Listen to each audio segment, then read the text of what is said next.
call tonight's joint budget workshop with the school committee to order. I have one member currently on Zoom, hoping for one more. So we'll start with a roll call. Craig, are you there? I am. Can you hear me? We can, thank you. right. Mr. Hoffman? I am here. And Jefferson is here. School committee, I'll start with Miss Often. I'm here. Christy Kowasinski here. Rebecca Soko here. Stella Relisik is here. Leora Brom here. All right, welcome school committee. Thank you for agreeing to meet with us tonight. We figured we'd start this off, I guess, two ways.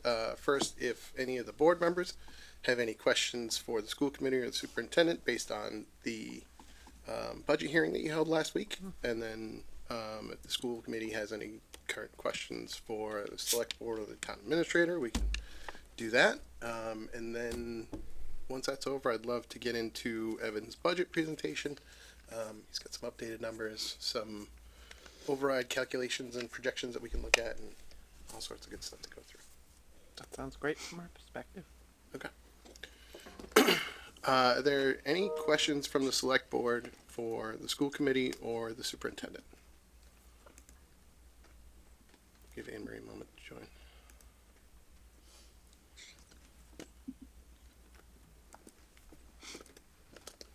Anne Marie, we just did a roll call. Whenever you're ready, if you just want to check in so we can confirm your mic and everything, that'd be great. Fully here. Awesome. Okay. So we're starting with any questions the select board has for the school committee or the superintendent based on last week's school committee budget hearing.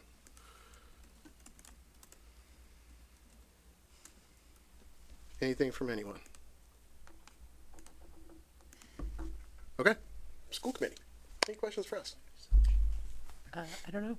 I'll ask my colleagues. I do not have any. I don't have any currently. I'm excited for the presentation. Yeah. Yep. Looking forward to diving in. Excellent. Okay, so Let's we're do just it. ready to do it? Okay. We're going to start with a brief PowerPoint. Just give it a minute to come up. Is there somewhere that's this shared with us? What? Is there somewhere where this is shared with us? Not currently. Okay. So, at the last select board meeting, I was asked to put together 3 override options, that being small, medium, and large. And so we've been working for the past 2 weeks, really 1 week because of vacation week, to try to put that together. So I built this slide deck a little bit for this meeting, but also because this is going to be kind of a primer for residents to review if we get that far down. So there's some really basic slides in the beginning, like how the override affects the levy limit. You can scroll down till you get to the first chart screen. So I'm going to blow past those because I think we've already got that information out to the public, but I wanted, again, to create a thing.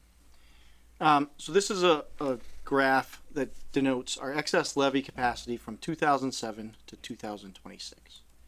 And what you'll note is a lot of lean years from 2007 to 2014. 2014 is the override, and then 2015 is where that budget shows up because that's how the fiscal year works. You'll note that after 2014, it takes 5 years for the town to go through that excess capacity, and it's a pretty good indicator there, pretty much a straight angle trend line down till we get down to about $77,000 in capacity. 2020 town does a second override. That's where your 2021 excess levy capacity shoots up, and you can see we've titrated it down over time, and 2026 was actually year 6 of that override progression. Hold on. You'll note that there is it's not as pretty of a titration down, and that is because we've tried not to let ourselves be at like that 12,000, 19,000, 15,000. What it looks like to me, and I wasn't here at the time, but what it looks like happened is that in each of those years, somewhere along the fiscal year, they had to freeze spending to make it that shallow of an actual number at the end. We haven't done that. We've pretty much set our budget and then let the revenue fall where the revenue falls. And if we were a little bit better one year, that's great. That gives us extra capacity going into the next year, so on and so forth. Okay. So, jump right into it. So the small override, the number I started with was an $850,000 per year number, which is $4.25 million total, which equates to an average single family tax increase of $126 per year.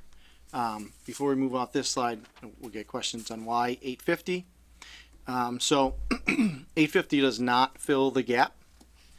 And so we were looking for a small override number that plugged some of the holes, but as you'll see, it doesn't plug much of the holes. So if you go to the next slide, Will, this is a little bit small, I know, but what this table shows you is that if we go to the $850,000 override option, it creates a deficit in year one of about $300,000, and then we're about $1 million more in deficit in year two, year three. You can see it grow out to the new deficit number of $6.34 million. And I want to pause there and ask Will to go to the forecast spreadsheet. So back on December 17th, I had shown our forecast and said I'm not going to update it throughout the year. But we updated it. And we updated it because we've got some really good trends going, and they make some very large financial impacts. Can you zoom in on that? The red numbers are where we're going to end up. So what we've been working on is, one, trying to balance a little bit more of that total revenue percent change that you see across the top there. So previously it would drop off to like 2.7, 2.6. And that's because the larger the overall budget gets, the diminishing returns we have on new growth and everything else makes that percentage smaller. So even though we're bringing in close to the same amount of money, the percentage gets eaten away as costs outpace revenue. We got a little more aggressive on that to try to really dial this in. On new growth? On new growth a little bit, but also some other places throughout our revenue stream. Okay. So the second thing that's been happening is, as you know, we went to the GIC insurance. So GIC has been they've been working their way through the process of rate setting. And what we thought was going to be an 18% and then a 12% is looking more sub 10. Maybe 5 or 6%. So that doesn't get set till Thursday of this week, I think. Mary, is that correct, the rate setting? I believe so, yes. Yeah. So they did already cut some of the GLP-1, that's coming pretty much everywhere, which already showed us a decrease. So if you take that savings of what we were projecting to have in the regular market, and then couple that with GIC, you'll see that once we trend this out, we actually go from what was a $9.7 million deficit in the final year to $7.1 million. So that's a significant change. And we thought, even though we said we're going to leave the forecast as the forecast alone, it's too big of a change to ignore, right? When it's not a couple $100,000 in year 5, it's real money. So if you can go back to the presentation, please.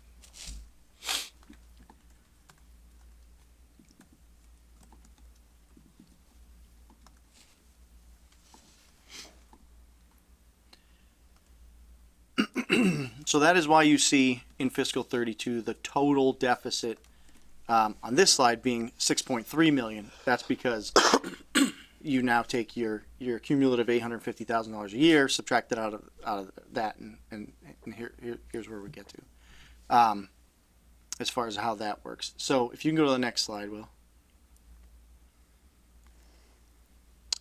So with that $850,000 override, we still have to find a significant amount of decreases in prospective positions. So the projected impact at an $850,000 override is 2 positions for the school and 0 for the town in year 1.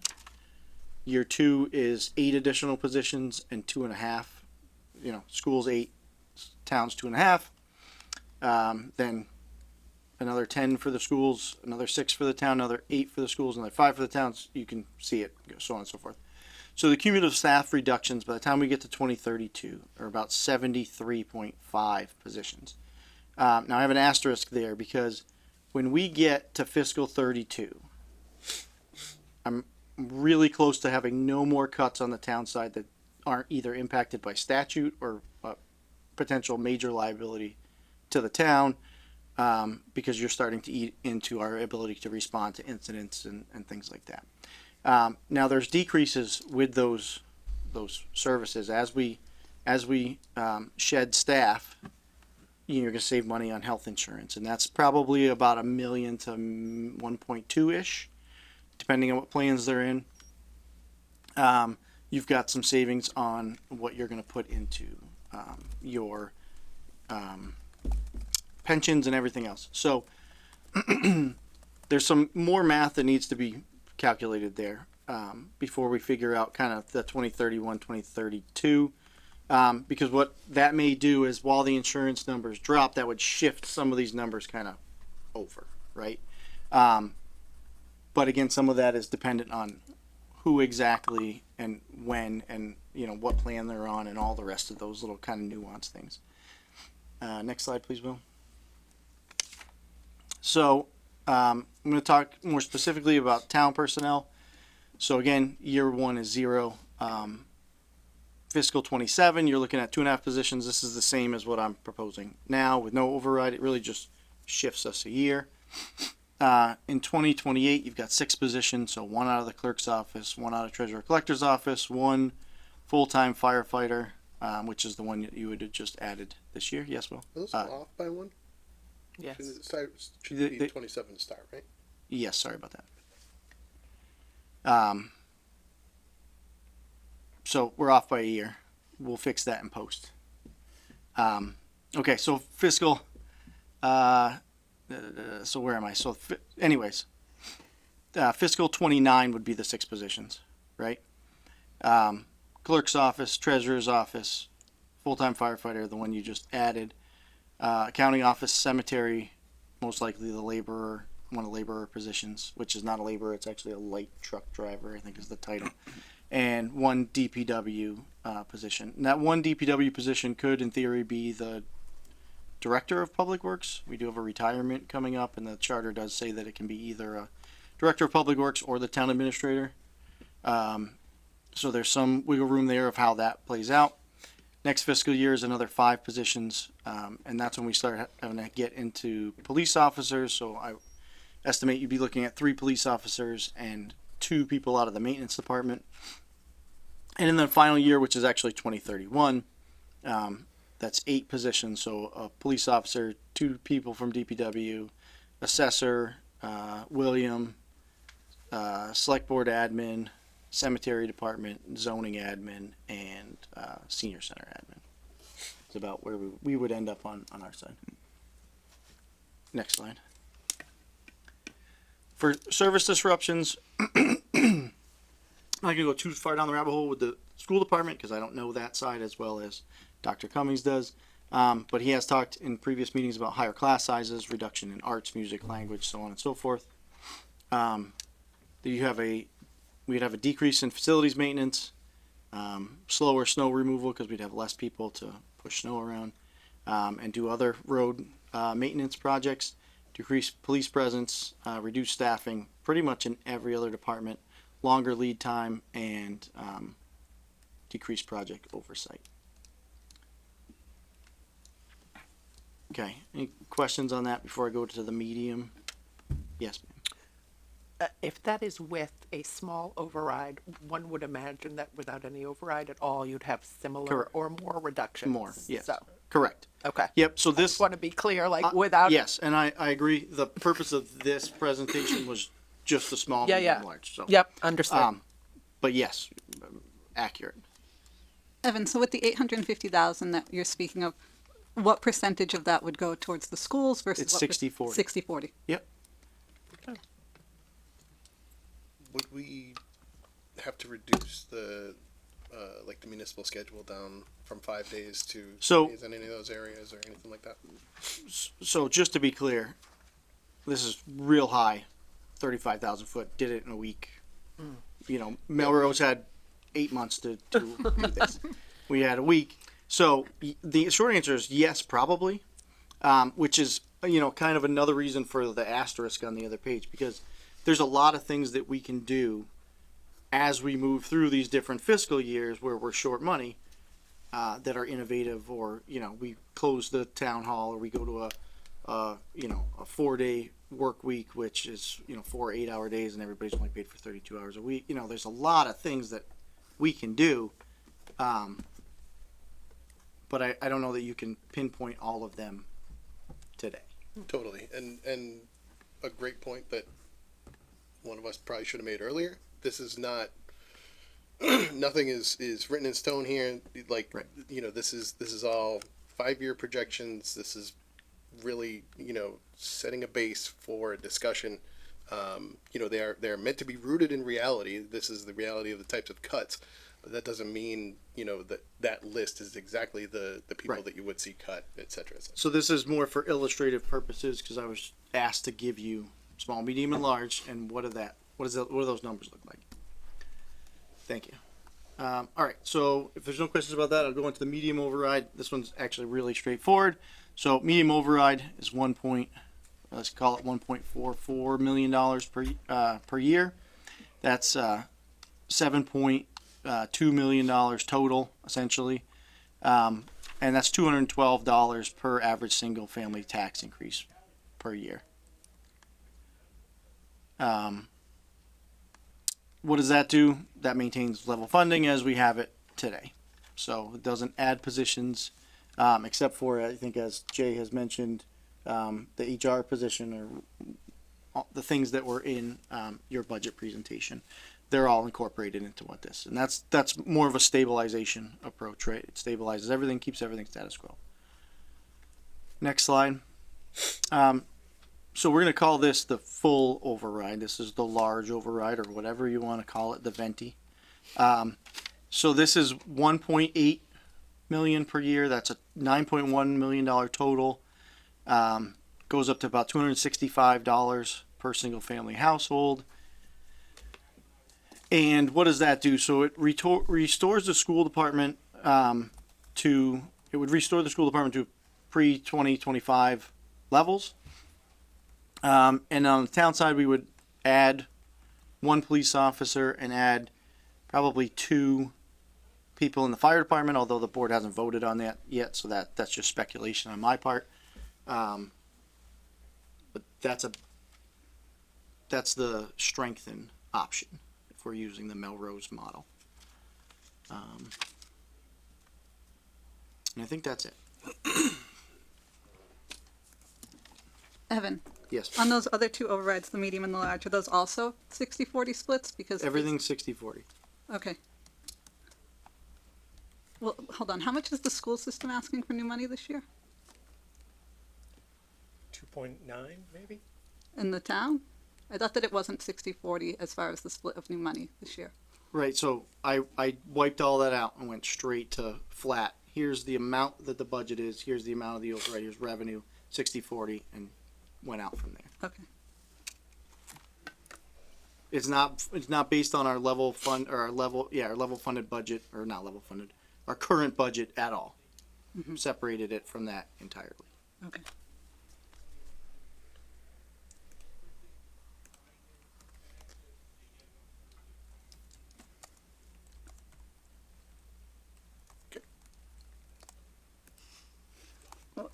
Questions, suggestions? Open the floor.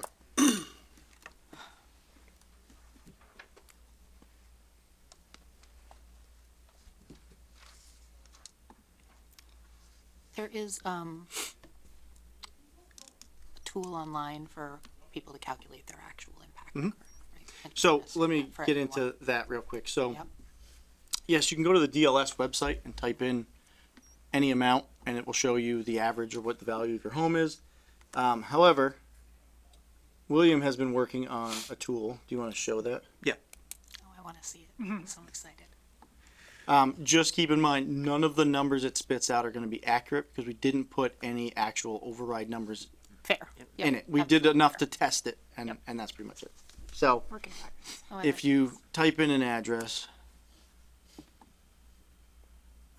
so there's the assessed value automatically spits out 766. You calculate, The Oh, FY cool. 26 assessed value.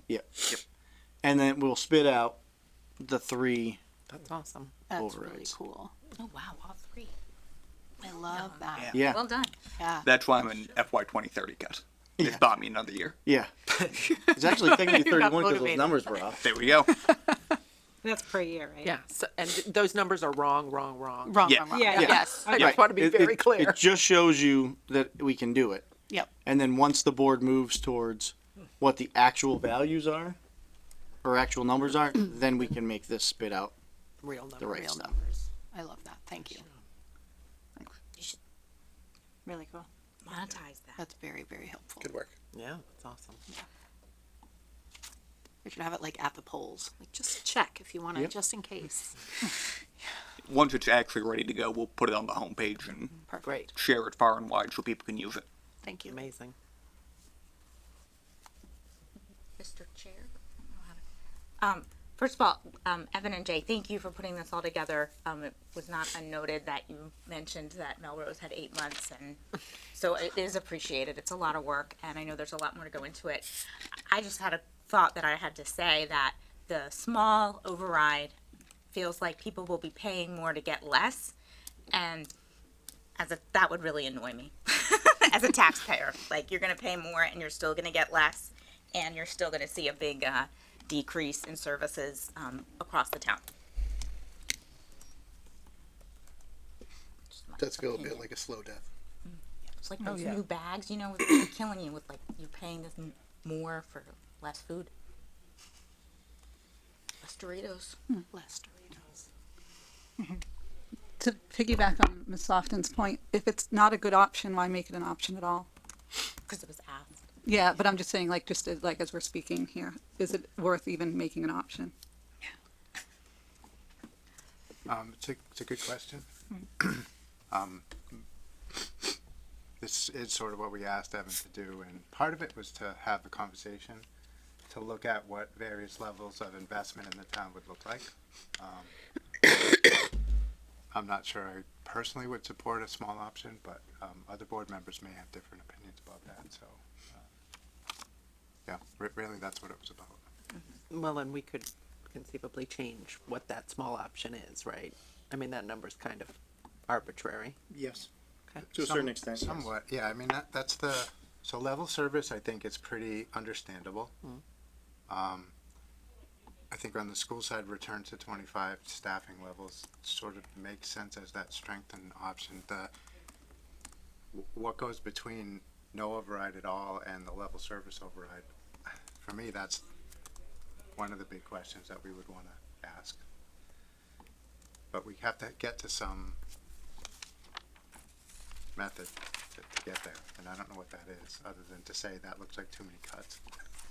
Because that's my natural reaction to it is, 60 plus cuts over 5 years, just not a reasonable thing to do. And as we get into years 3, really, that's when it really starts hitting very hard into public safety and other things. And I don't know if the public would support that either, so. But if we're gonna have some other option, we need to give some specific direction as far as what that number looks like and how to get there. Mr. Chair. Mhm. I do think there's some value in it in this discussion because it showed, wow, even with an override, we're looking at these cuts. So what happens if we have none? So I appreciate it for that discussion, but I don't know if we need a an option, a middle option if it's not valuable to folks, I guess. Mr. Jefferson? Yep. A quick question. So has this board, I'm not looking to add options or change options really, I'm just looking to understand, has the select board agreed that it's a 5-year override? Is that what, I see that those are the 3 options are resulting in what it would be as a 5-year. Has that been the decision of the board? Not specifically. I think, again, speaking to both the small option and the duration, we needed some reasonable starting points for Evan to work with, and that's what we have. It was more rooted in, we've had success with 5 years in the past. You know, I don't think anybody, if I recall, was really in favor of the 1-year kind of micro override approach that we had thrown out last year.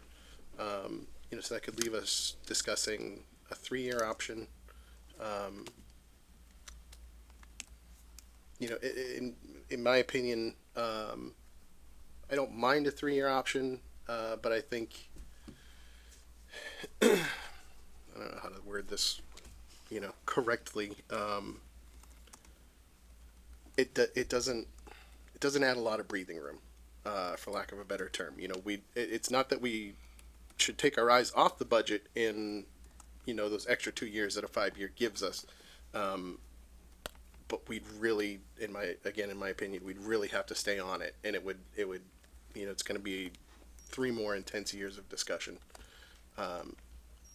That could be a good thing. You know, maybe we should apply that strategy to the 5-year option as well, and really, you know, try to hone our focus on it. But yeah, again, I guess to say none of these were really etched in stone per se, aside from the medium option, which we wanted to at least be a level service from FY26.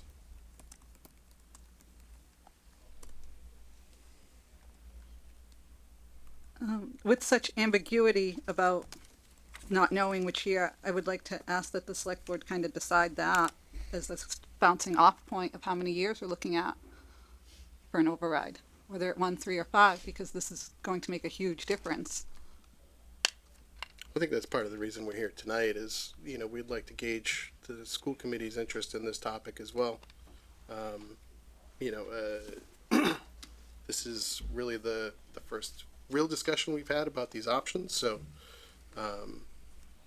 you know, it's gonna be a little loose at this point. Ms. Foley, you have your hand up? Yeah, to answer Christy, as far as I'm concerned, no, the select board has not decided or landed on a year amount or how many years we're looking at, unless that was a discussion for the board meeting that I was only partially there for. Nope. Could we try to get, what do you, so you're thinking 5-year, Andy, right? Is that what you're saying? Can That's we what I try was to thinking gauge towards, what the select board's thinking? Sure. Matt, do you have any strong My preferences? sort of initial thinking is that 5-year makes sense. We've done that successfully a couple of times. My concern with I am not at all in support of anything shorter than 3 years, and I really don't support 3 years either, because it's taken this board 2 years to get to where we are right now. And if we're on that sort of track, I would worry. We haven't been particularly agile, and so I would look to give us as much time as possible to prepare. So the extra couple of years to me would make a big difference, and I think it would also provide much more stability to the town administrator and the superintendent in terms of their planning for the coming years. And I think that's important for this board to do. Emery? Craig has his hand up too. I know, Yeah, I'm sorry, I think it was still up from last time, but I was going to weigh in just the same. I am what I have been oscillating between is a 1 year, which, as you all know, last year I was not in support of that idea. But I have kind of some reasons where that might make sense to me, or a 3 year. Craig? Yeah, thanks, Andy. Thanks, Evan, for putting all this together. It's a lot of work went to this, and it kind of gives us a clearer picture of what's going on here. I just a few questions, if I may. First of all, is the roads program? I don't know if you've had any conversations with Paul Canoyer or the roads committee as far as where we're at with that. It's been going on for 10 or 11 years now. And it's increased, in the last several years. Is that a part of this No. presentation? They're coming into the meeting at 7 tonight. So I figured you would have that conversation with them at 7, and then, if there's any changes that I need to go back based on any decisions made there, I can incorporate that into the numbers that I have tonight. Okay, because I think what are we up to now? And is it like 1.7? What are we up to on override road override money every year? About 1.6. It's 1.6 and change. Okay, all right.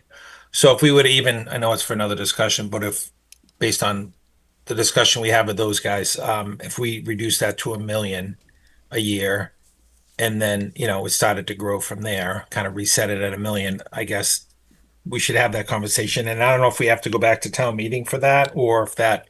I guess every year we vote on that, right? Yeah, you vote on the expansion, but I think that I gotta look into it. I was gonna answer Mary's giving me the look like don't you dare answer that question.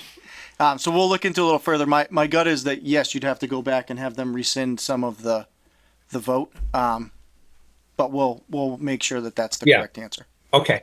And could you go back to the first slide that we kind of showed the budget projection over the next, like, I don't know, 7 or 8 years, whatever it was. That was excess. That chart is excess levy capacity. Maybe we'll put one up and tell me if it's the right one, and if not, we'll go to the. Yeah, it's just that shows the projection on it, not that one. The projections. Projections on expenditures and revenue. Let's go. over Hold the on next for one 7 sec, years. Greg. We'll get that pulled up. It's in Okay. a different file here. Oh, the Excel. The Excel, please. Yeah. Thank you.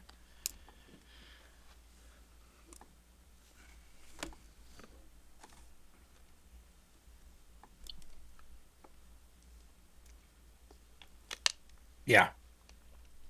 Yeah. So this, just to kind of walk through this has our revenue going up around 3 million a year, correct? Is that a fair statement? 3.2? If you scroll up a little bit, Will, it'll show you. So I'm just using that total year fund. Yeah, I mean, I think that's a fair generalization. Yeah. Like 91.5, Yep. 94.7, Correct. 98. Yeah, about okay. 3 million ish, and it skews Right. a little bit towards the end. Yeah. Okay. Okay. And if you look at the school projection, that's going up about 3 million, 2.5 to 3 million a year. Is that fair? Yeah, it's I think it's sub 3 million each year, but it's That's about right. it's about right. Yep. Okay. And and I'll ask Jay this, if it's based on this year's request from the school department is 3 million. Yep. So am I to assume that the percentages are going to be the same? It's going to be $1 million for operational and 2 million for salary increases? Correct.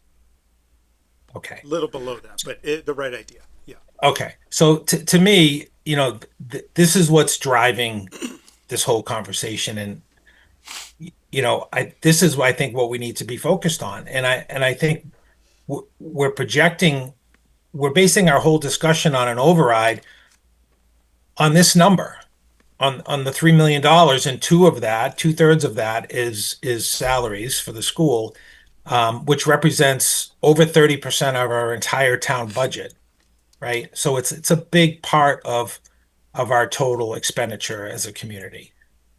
So is that like that number obviously isn't cast in stone. There's 1 year left on the contractual, agreement with the union. So we will be back to the table next spring, correct? To renegotiate another contract, however many years that is. Correct. So I think it's hard to project an override and, based on, we don't know where those negotiations are gonna lead.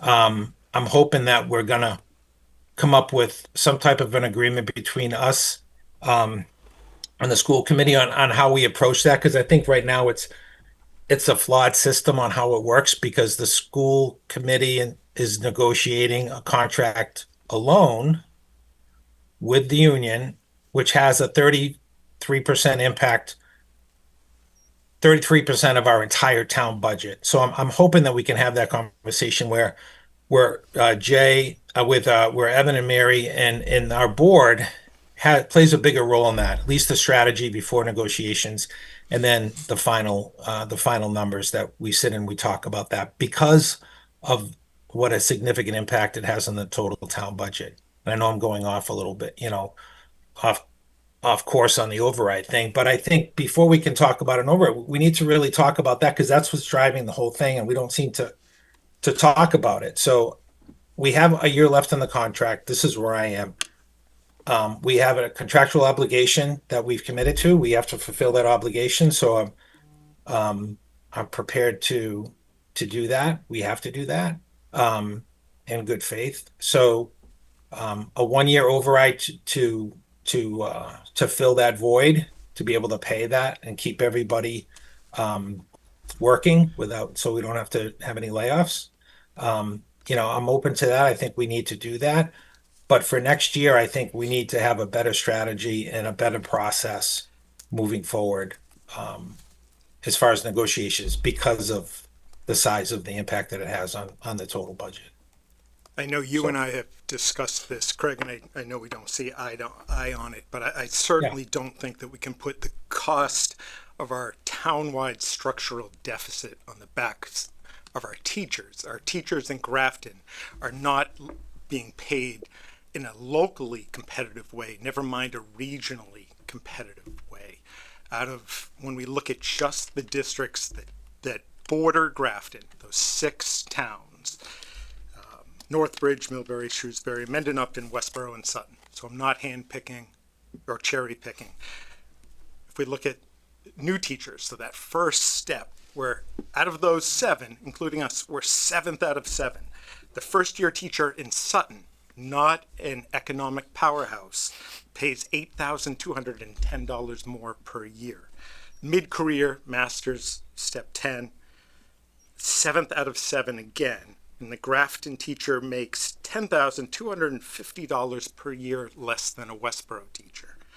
We finally are somewhat competitive. We're 4th out of 7, so dead middle by the very top step. So they get to the very end of their career. They're in the middle of these other 6 communities, and that's still $9,000 less than Westboro and $6,300 less than Shrewsbury. I would argue that we need to pay more, not less. Craig, you're on mute.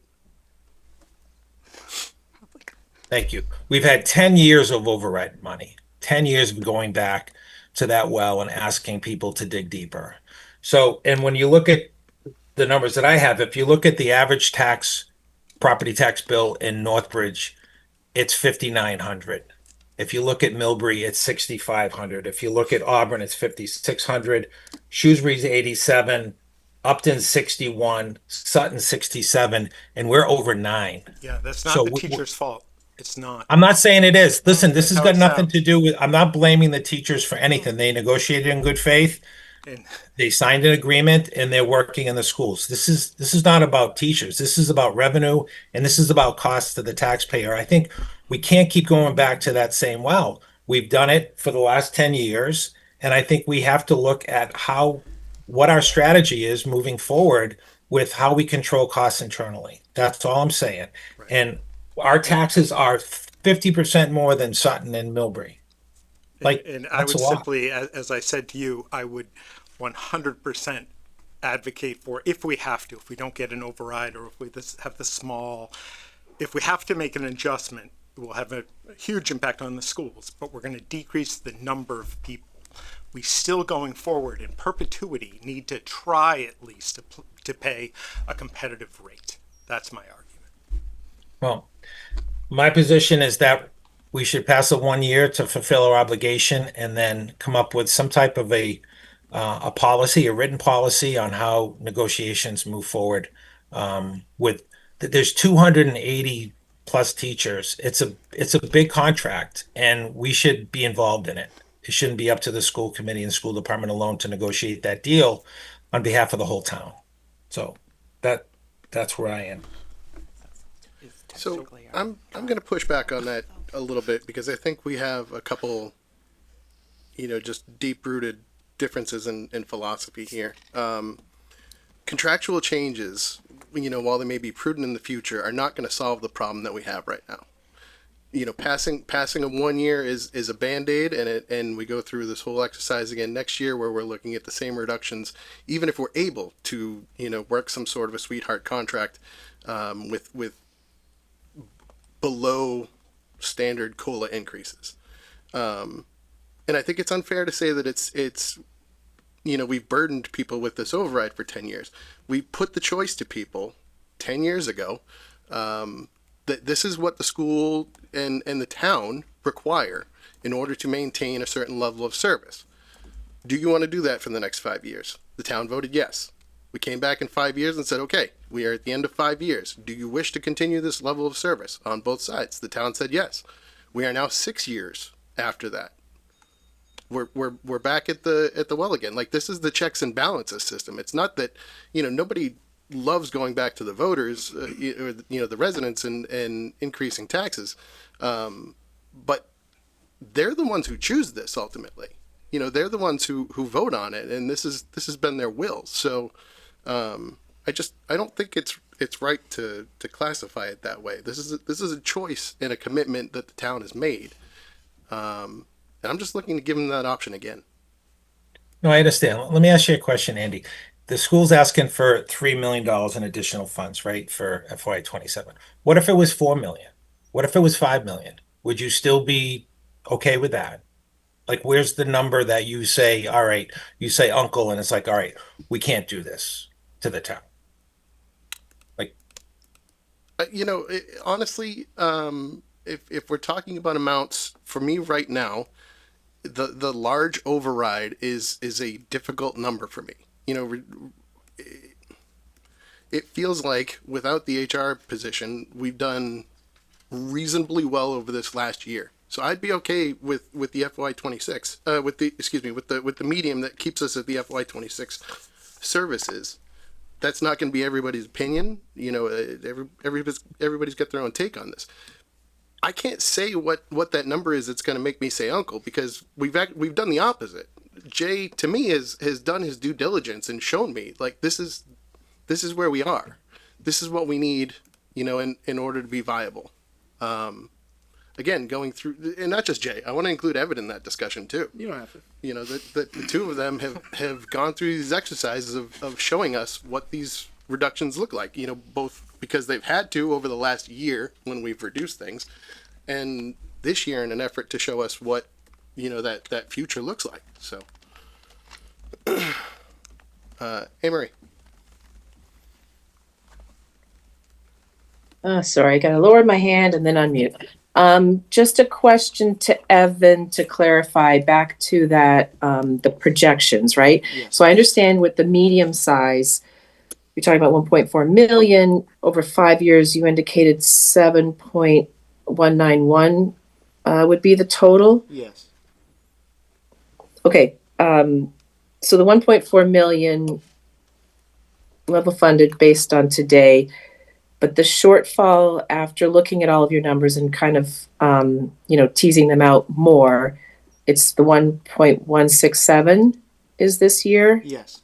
So Right, as compared to the 1.554, right. which was What recent. Right. Before the GIC numbers and, Yep, and some yep. of the adjustments the school had.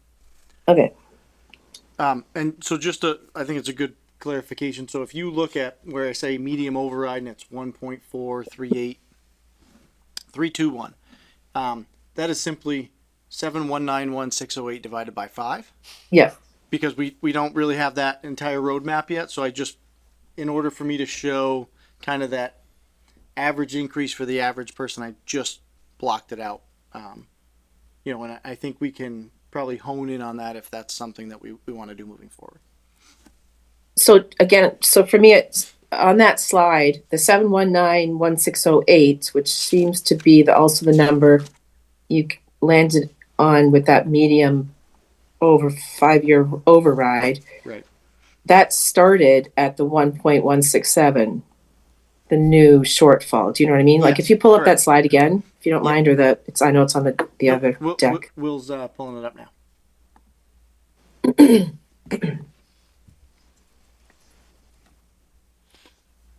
The projection one.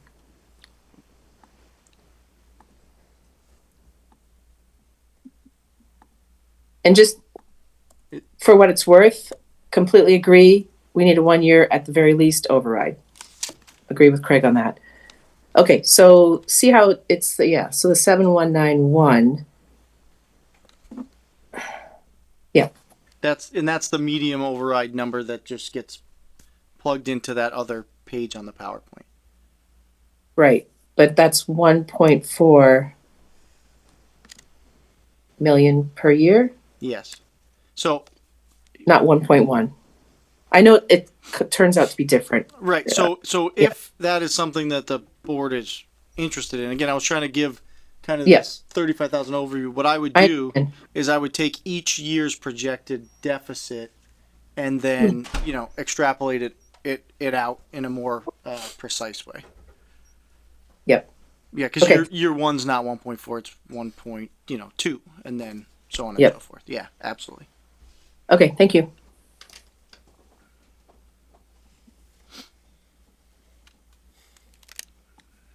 I'm gonna throw it out again, just as I think of it. The 1 year idea troubles me because of how difficult this process is, and the outreach process, and everything that goes along with it. People have a lot of big feelings about the topic either way. That may not be the best reason to avoid that, but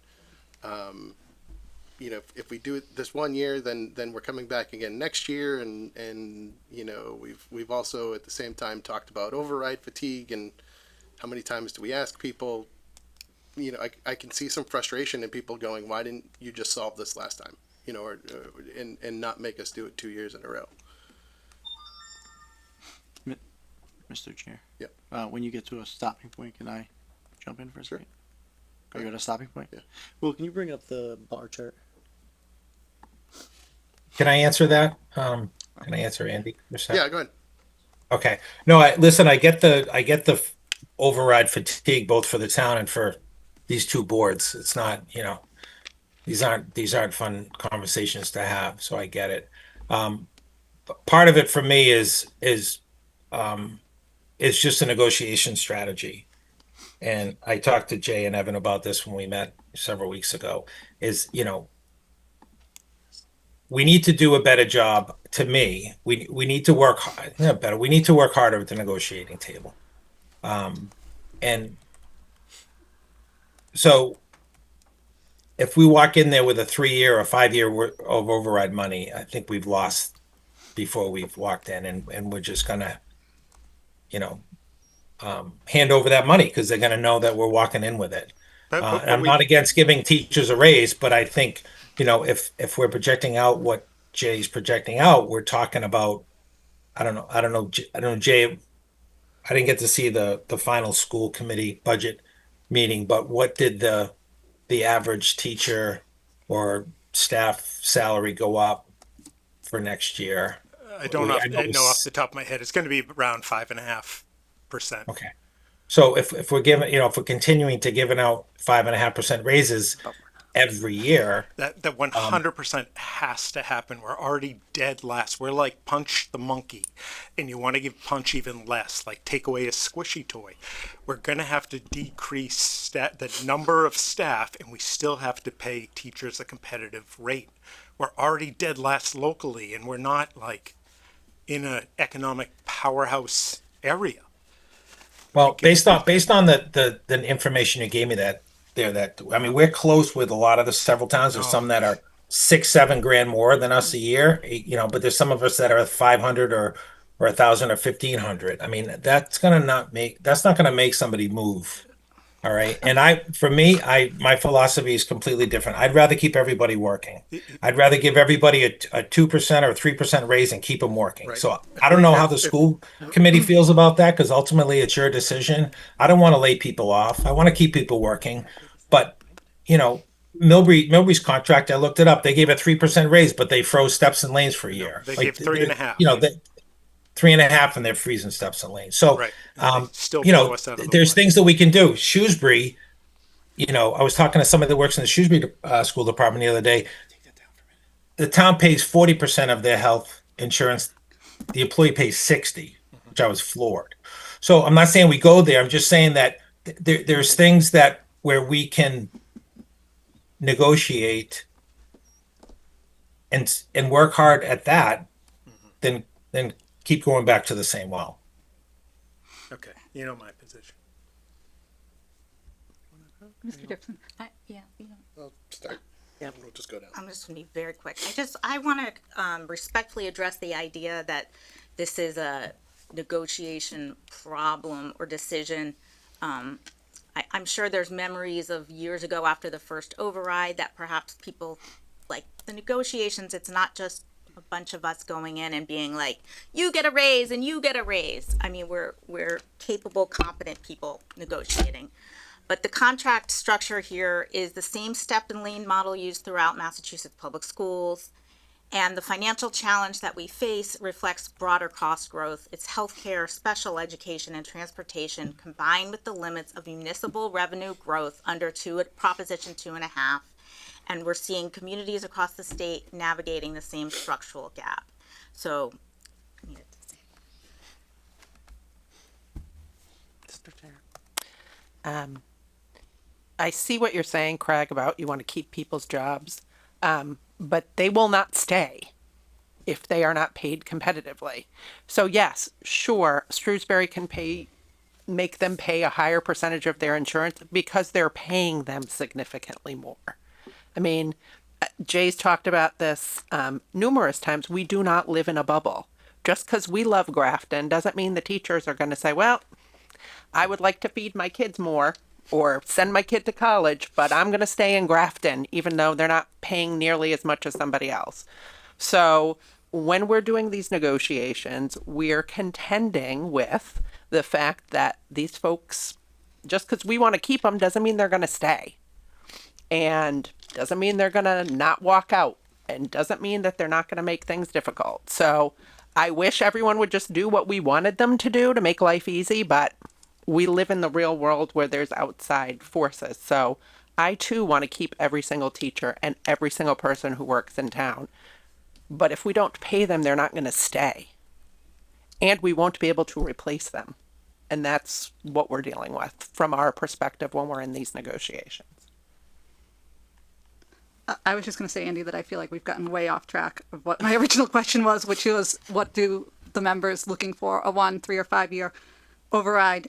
My other question, which was going to be, so when we're looking at this 3 option type structure, how does that work? I'm just like, is this a 3 type thought for the board to decide which one, or for the public to decide which one? What does this mean? No, it'd be a public. So how would that work? It's like ranked choice vote. No, but we don't have ranked, so we would It's have. not called ranked choice, but it's Okay, so what essentially- would it be? So it's the highest, as I understand it, it's the highest vote over the 50% mark The is highest. is the winner. So none of them can be passed without a majority of the votes, but the majority that gets over 50%. So one's, now that doesn't make a lot of sense. Well, give me a second. Okay. Yeah, I read it and now I'm But you I can can vote for explain it. multiple Go- options. Yeah. Matt can explain. Wait, so you can vote for multiple options? So Correct. one person can vote 3 yeses? Yes. Yeah, So one correct. person gets 3 yes votes to every 1 no vote? Yeah. No. No, No, you could 'cause you vote Wait. no on vote every no. single one. Like, you just don't vote. You for vote it. yes or Yeah. no on each. Yes. You vote yes and no on each? Yes or no. On each? Yes. Okay. Okay. I just wasn't sure how that worked, whether it was these, or that you had basically 4 slots, So 3 yeses. And So if you're voting for the smallest override, Yeah. you're gonna vote yes on the small and then no on the two larger ones. If you want the medium one, that's what you support in terms of investment, you're gonna vote yes on the small and the medium and no on the large. If you don't support any override at all, you vote no on all of them. So everybody gets an equal vote on each of the options, and whichever the highest investment level is that gets above 50%, that's the one that would be passed. Okay. All right. I just wasn't sure on the structure of how this worked. I have a clarification question on that. And I don't know if this was an issue in Melrose, but I feel like, where was my question going with this? My concern, and obviously this is messaging, but is like, I'm supporting that big override. I'm going to vote yes on that, and then I'm going to vote no on everything else because I want the big override, and that's a concern for me is that people are going to be confused about voting. I so. totally get that. Yeah. What I saw Melrose do was to specifically address that sort of bullet voting type of strategy, to let people know that if they were doing that, that they would be effectively voting against the lower options. Yep. And if they were to fail that highest option, They'd they're be voting supporting against themselves if they didn't actually support those lower levels of investment. Okay.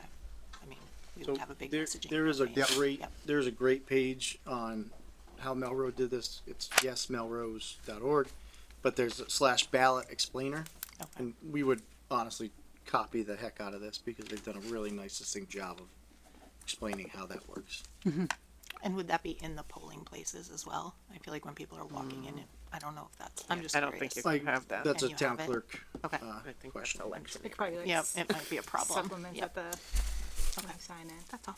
I just We had a, do have the explanations with each of the questions. It seems Yeah. like that could be Yes. worked in there. Yeah, maybe that way. just kind of going back to like what Craig brought up. There was, many cities and towns in Massachusetts that were doing teacher contracts, just like we did, and the ones that decided to negotiate really hard, they ended up losing and paying their teachers more with teacher strikes of 10 days, 12 days, 11 days, that your kids were out of school and like for 15 calendar days. That's parents taking their kids, staying home, maybe losing time on their job because their kids were out of school while we negotiated, a simple contract of 3% COLA. So I think, we did an outstanding job and, just to kind of to Jay's point, how you can go right over 15 minutes to Westboro and get paid, $8,000 more, $15,000 more. I know teachers who have done it. Yep. They're not driving an hour and a half to Boston to get paid $15,000 more. They're driving 15 minutes to get paid that. And better benefits. Oh, yeah. So to Christie's point. Sorry, Mr. Chair, you're down to your last 2 minutes. Yeah. Yeah. Particular meeting? So how do we, I mean, And you have Anne Marie with her hand up. no. I mean, from the school committee side, we'd love to know if there's even going to be an override on the ballot. And I don't know that we're going to have that answer today, although I feel more confident that something will be on the ballot. But to Christie's point, we're at the point where we just have to decide what it is. So that's what I would say. Okay. Yeah. So where are we going from this point? Are we coming back to meet with the select board? Are you guys going to decide on a year and then we decide from that? It's kind of a little bit fruitless for the entire school committee to be here. Well, it's up to this board to decide the length of time. That's your job. Do you want us back after that's done? Yeah, I mean, it's been difficult to project what we're going to get through in each meeting discussion, Yeah. between the two entities. So, the chairs have kind of, tried to remain in communication and play by ear, when it seemed to line up best for these joint meetings. We do have this on our agenda for later tonight, so it's something that provided, there's still wind in everybody's sails, we can come back to and try and do some zeroing in on. We could try and do that at our next meeting as well. We have one scheduled. We have another joint meeting scheduled with the finance committee coming up. And right now, I don't believe we have any joint meetings on the 17th. That will just be our standard meeting. So, I don't have a good answer for that, I guess, is the long and short of it. There is definitely work that this board has to do, in order to try to come to some sort of consensus as to which options we're going to offer. Well, maybe since we're here and we got invited because we thought there were questions, is there anything else we can provide to help make the decision before we get dismissed? And sorry to interrupt, Anne Marie. I wasn't trying to. I'm just thinking, just maximizing all of our time. Like, is there something we feel like we've given a lot, and we're at kind of there's Still stuck. different opinions on, So, if we can help, let us know. If not, we'll get out of your way.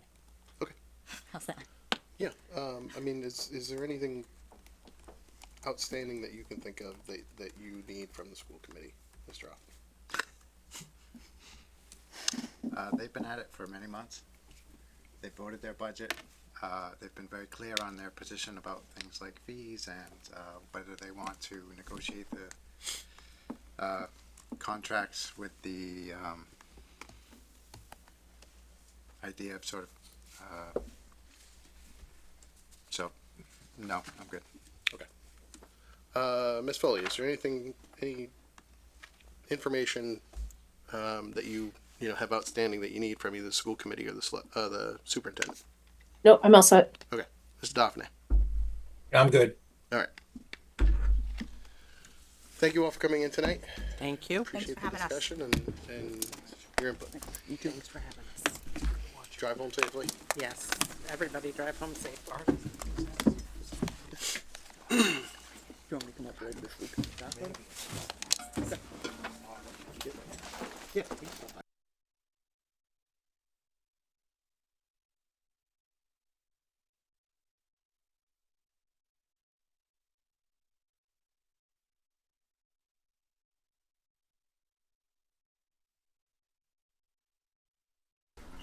Yep. Well, 50% less offense. I can stay. I love that. A delight. All right, so we will start the 7 o'clock select board meeting, and we'll start with the Pledge of Allegiance. Pledge allegiance to the flag of the United States of America, and to the republic for which it stands, one nation, under God, indivisible, with liberty and justice for all. Thank you. It's a little toasty. Okay. The Shamrock Splashdown Polar Plunge will be held on Saturday, March 28th from 10 to noon. Join Grafton Rec at Silver Lake Beach for their first ever polar plunge. The registration fee is $25. The town is now accepting nominations for the Outstanding Citizen Award. Please visit grafton-ma.gov to submit your nomination by March 31st. Okay. We do have a public hearing tonight. It is not until 7:30. Is there any public comment that we wish to start with?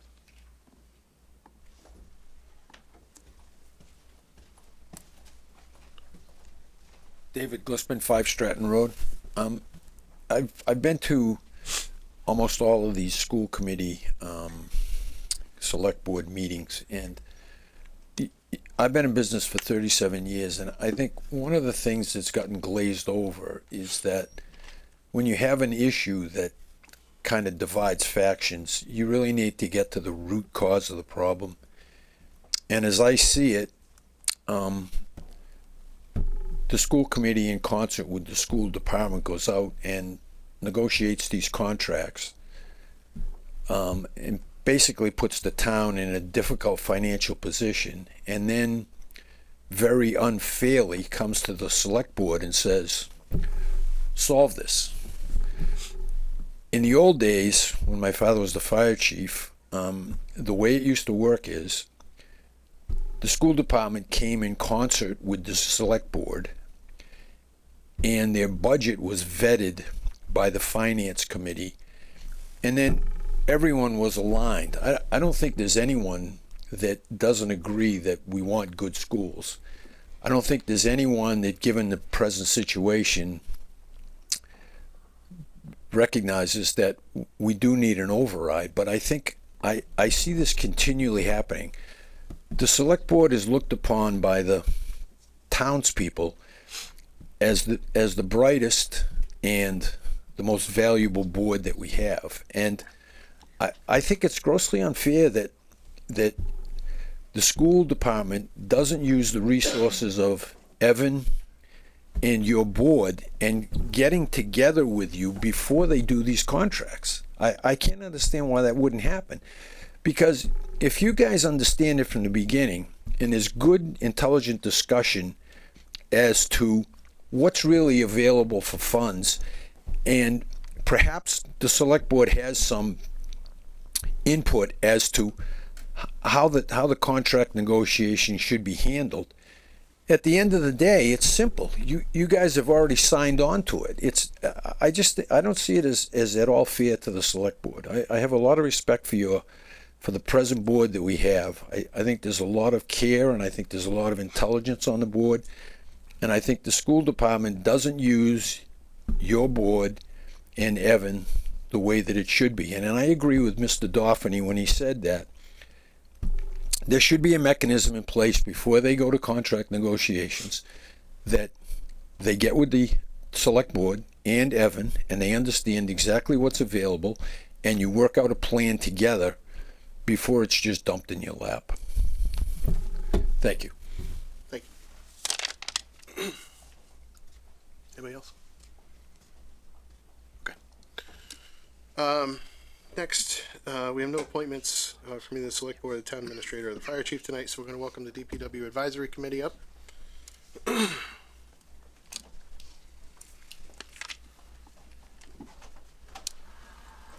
Paul, there's a chair over here if you want. Okay. Yeah, We're not on the committee. Andy, with short sleeves and having a vest here, I'm gonna try and stay cool. You'll be 'Cause dying it's always over there. warm in here. Yeah. I did just turn the AC on, so Thank you. by the time you leave, it'll be nice and cool. Sounds about right. Thank you, Evan. Appreciate Chair. that. So I'm John Bashad. I'm the Can chair you just of hang on the. 1 second? Yeah. I can't let that comment pass about the select board being the best and the brightest. So we have a tight timeline with this, and that is on our agenda for. I just want to say later. one thing while it's fresh. Okay. We have an extremely capable, competent school committee, and it's really not fair to sort of hold the select board up above other boards and committees. They're excellent at their job, and I have a lot of trust and faith in the work that they do. So I'll stop and we can address it more later. Okay. But while we've just had the comment, I think it's needed to say that. Yep, I get it. Sorry. Fine. We have a tight time frame. I'm gonna try and get through what I have. And Yes, Open to we're gonna questions. do like a hard stop around 7:25. So. Yep. So thanks for coming. Thanks for having us. I'm John Bashad. I'm the chair of the Public Works Advisory Committee. With me, two other committee members, Adam Klein, Patrick O'Connell.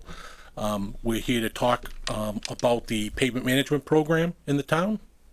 We can go to the next slide, please. Which is basically an agenda. We came in last year around the same time, I think it was February last year, and did a little bit on the background of the pavement management program. Obviously, we have a road stabilization account, but it was developed and presented at town meeting and approved prior to this particular board, and then you guys get to reap the benefits or take all the pain and suffering. So we did that kind of background last year. We're going to talk briefly about our current conditions and then our next steps. Next slide, please. So since implementation of the, it's all kinds of different names, but since the implementation of the road bond investment, we've spent approximately $17 million on town roads. We've improved 52.3 miles of town roads. And that does not include crack sealing and just minor maintenance that DPW does on the existing roads. But this is the, you know, through the road stabilization, the long-term vision. Next slide.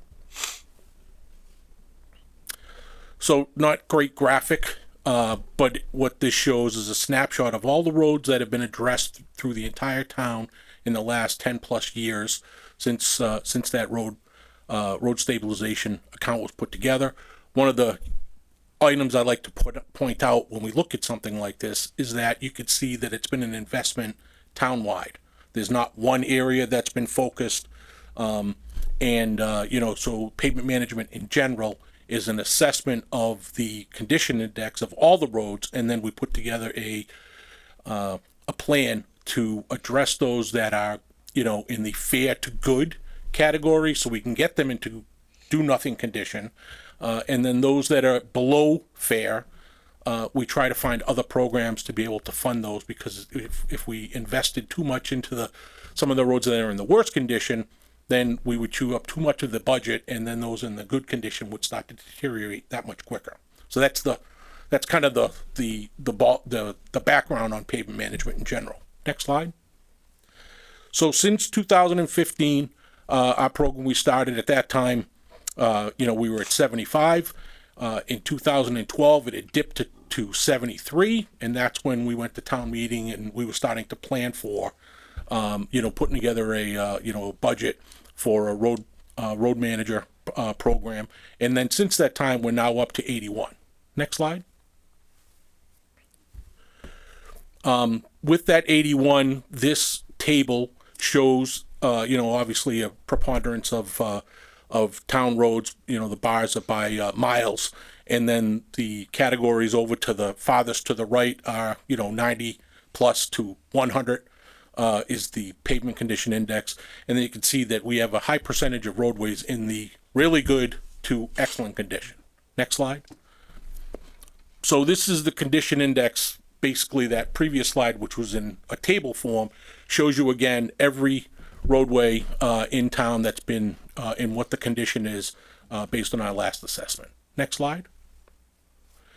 And then taking that information from that graphic and putting it into these 5 treatment bands: do nothing, routine maintenance, preventative maintenance, structural improvement, and then base rehabilitation. We come up with a budget under each of those categories, and we have 96.9 miles of roadway in town, and we have a budget of about, we have a backlog of about $9.3 million at the present time. Next slide. So we had a draft plan. We generally have a 3-year rolling capital plan. The last one that we completed was for 25, 26, and 27. This shows us the roads that were attacked in the 25 plan, which was completed. What's on for 26 and 27. It's hard for me to see in that bottom band, but I think the gold color is 2027. The lighter blue or cyan is 2026, and the darker blue is 2025, what was completed. Next slide. Next slide should really show these are the roads that we did in 2025. Next slide, please. This is our draft plan for 2026, the roads that we'll be attacking. Next one should be 2027, if you could. And then lastly, so here's our, you know, we would continue to conduct our road condition assessment. There's 2 approaches generally. We do a full assessment every 4 years. So the data, when we rerun the report, is never more than 4 years old. In the past, other communities I've worked with in my consulting days, we would do a portion, 25% of the town every year, so that again, at the end of 4 years, you still have data that's no greater than 4 years old, but your investment could be spread out over 4 years, so you weren't trying to do the entire town in 1 year. That's all. It's just a different approach, and it's, once you do it, we did our last completed in 2025.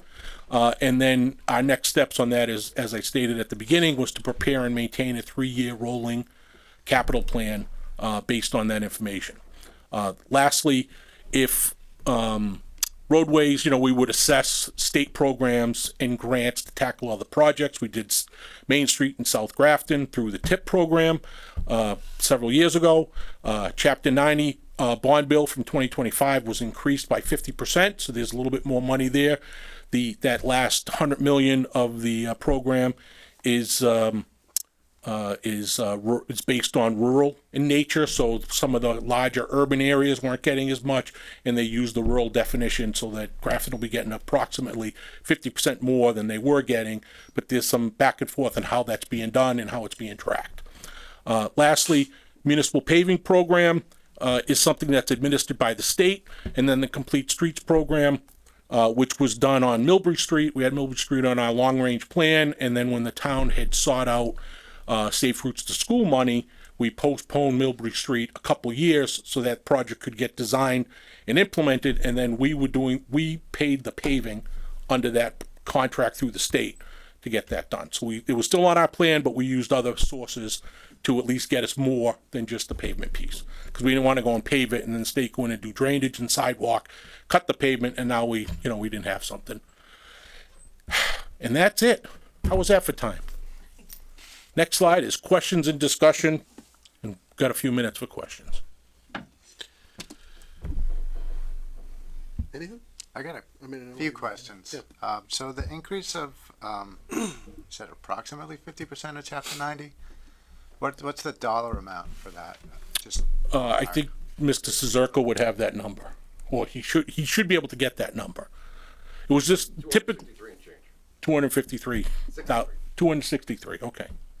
Because we usually get we've been getting around 500,000 in chapter 90, and that was when the bond bill was 200 million.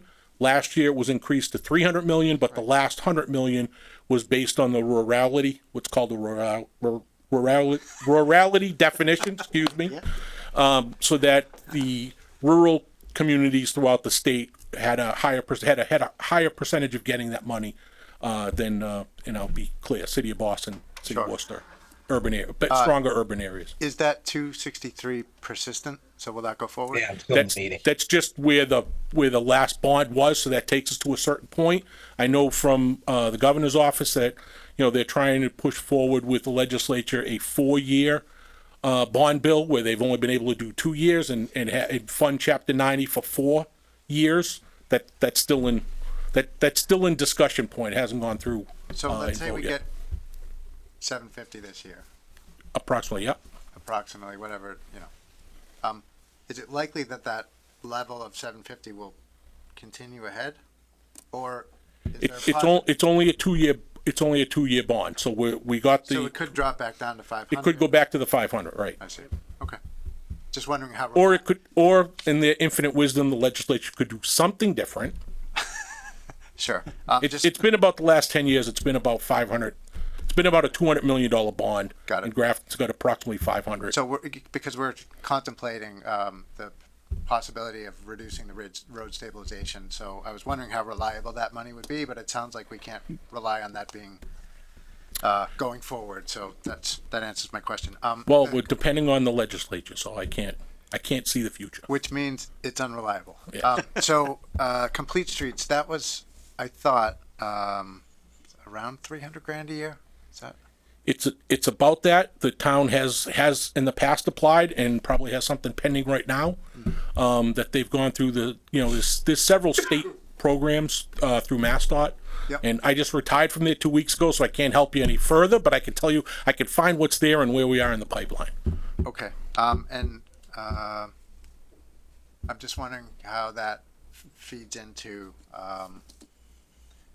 essentially starting to add all the revenue sources for roads and sidewalks. Is that something that we have been applying for consistently? And I defer to the town manager. and again, just like, is that reasonably reliable in terms of a funding source, or is that really depending on how the state's doing? It depends on the project we're applying for. It depends on how the state's doing. There's a lot of factors that go into it. Whether or not we got it last year, then you kind of go back to the bottom of the queue, even if you have a good project, those type of things. But it's not something you get every year. It's not something every you year. get every year, The and we- program is every year, but it's got to be spread out through 351 cities and towns. Right. And we've been fairly successful. I can't remember we got about a $300,000 award. Yeah, like the Milford Road sidewalk. Milford Road sidewalk, right. So Correct. Yep, thank you. And the more in the vent track machines, the more things you get, the less likely you are to get things in the future. Okay, I see Craig has got his hand up, so I'll share the time. Greg? Yeah, thanks, Andy. Just a couple of questions. So, between the road override stabilization fund, how's that name, John? Is that good? Is that I don't care. I've heard it several times. I remember the wording when I had to present at a town meeting. I know, it's a long time ago. So between that and our Chapter 90 money, we get about $2 million a year, ballpark, right? So how much of that, if Paul's in the room, I can't see him, but how much of that is spent on roads? Are we buying equipment? Do we plan on buying equipment in the next couple of years? Or is it used for other, allowable uses? Or is it all going towards the roads? I'm gonna answer on behalf of Paul, but he's giving me the Okay. look, so we'll see if he has to get up and correct me. But we don't generally use that for equipment. It's been pretty much all paving. We did use some of the Complete Streets money to buy a machine called the Ventrac that we use for maintaining and plowing the sidewalks. But Yeah. other than that, we haven't bought any equipment out of that money. That's been all capital plan money. All right, so that question kind of leads to this question. So, we've been having some budget discussions, in case you guys haven't heard. Really? Yeah, just a little bit. So what if we, one of the things that we talked about at our last board meeting was if we cut that 1.5, or I guess it's 1.6 now and change. If we brought that to $1 million, I'm just throwing a number out. What would that do to our roads program moving forward, other than the obvious, it's going to take longer to do the work because we'll have a little bit less money. But I'm just trying to think of ways that we can pull back if we got to, spend more here. Maybe we can pull back some. You've had 10 years, 11 years of this program. So just wanted to get your, the committee's thoughts on that. We could certainly, I don't have that right off the top of my head, but we could certainly run some scenarios modifying the budget to see what the PCI would look like if we invested less than the 1.5. Generally, when we looked at this 10 years ago, the 500,000, which was Chapter 90 that we were essentially applying to our roads, we were losing ground. The road conditions were deteriorating. We looked at scenarios for like $1 million, $1.5 million, and $2 million. So we settled with $1 million road stabilization and then the 500,000 from the Chapter 90, and that would maintain and improve. And we've increased from 73 to 81. So we've clearly run that scenario, and it's worked to our advantage. We could look at what the condition, with the computer input and what our latest assessment is. What would be scenarios? What would happen if we only spent $1 million instead of $1.5 million, and what that would do, how long it would take, and what's the theoretical PCI? What's that going to be? Right. Okay. So just correct me. So I thought the override was 1.5, and then we added the Chapter 90 on top of that. It was $1 million. It was $1 million override, and then we added the $500,000. So we've been spending 1.5. Is that right, Evan? I thought it was 1.5. Brian's correcting me. We did the 1.5 and then the additional 500. I'm sorry. Okay. All right. So if we went to $1 million and then the Chapter 90, if you guys could run some what ifs, and obviously I'm only one member of the board. I don't know if they have the appetite for this, but if we're in decent shape and we can stay there and even, make that number better over a longer period of time, I think we're still a town that has this program, and there's probably very few that do. And John, you'd probably know that. Mm-hmm. If other towns are doing this like we are. So we've been on this steady, slow improvement track. I would be interested in if we can identify what's the approximate level of investment we would need from that stabilization to maintain at the 81. So I wouldn't be in favor of losing ground from where we are currently, but I don't know necessarily if we have to continue improving from where we're at. I'm hearing residents pretty consistently say that our roads are much better than the surrounding towns. So as far as I'm, what I would support, I would be interested in, can we dial that back a little bit, but not lose ground in terms of the condition? We can certainly run a couple of those scenarios. And the other thing that I would suggest is, in any case, that the board consider not increasing by the 2.5% that we have in the past few years. that would be another sort of mechanism to even out the investment in roads. Mr. Chair. Just 2 points of edification. So just a reminder to the board, we did obligate 317. I don't know. 0% chance I'm going to get that, Brian. Was that 315,000 annually out of that fund to cover the bond for George Hill Road. And secondly, I just wanted to, just because I have that up on the screen right now, a reduction by $500,000 is a average increase or average savings of the to the taxpayer of $70 a year.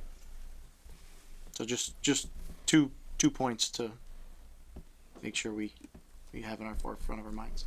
And the 315 is not currently being spent.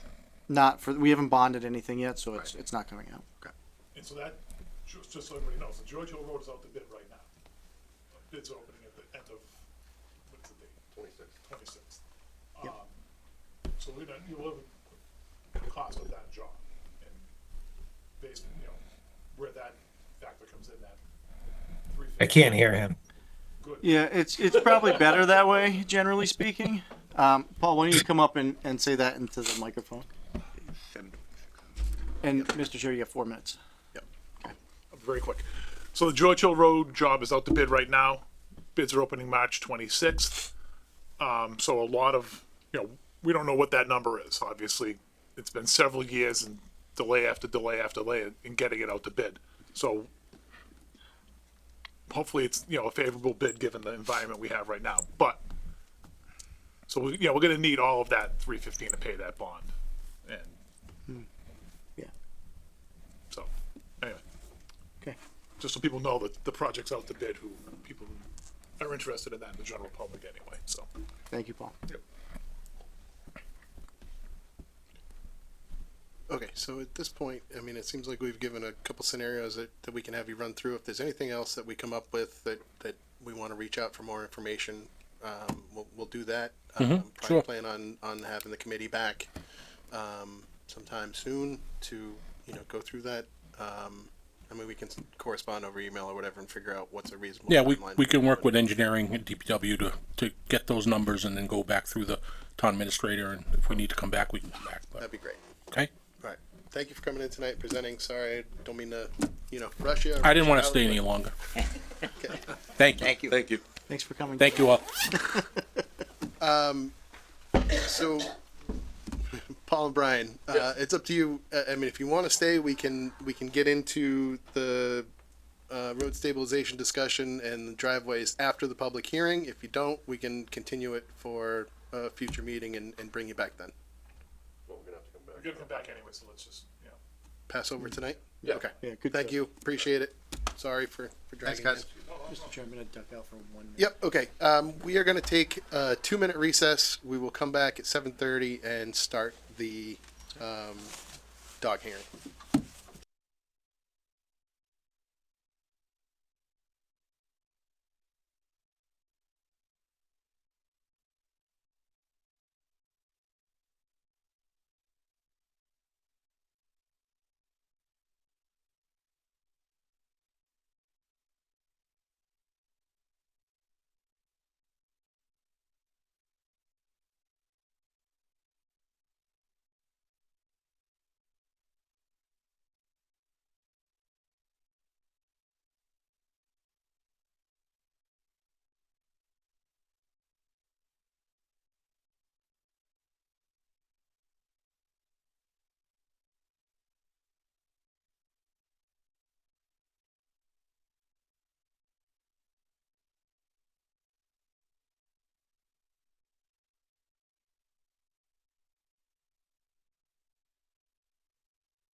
back?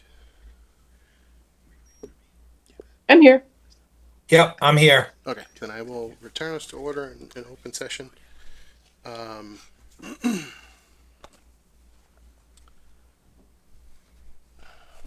Sorry, give me 1 second here. Apologize. Ask for everybody's patience with this. We it's been a while since we've had a hearing of this sort, so.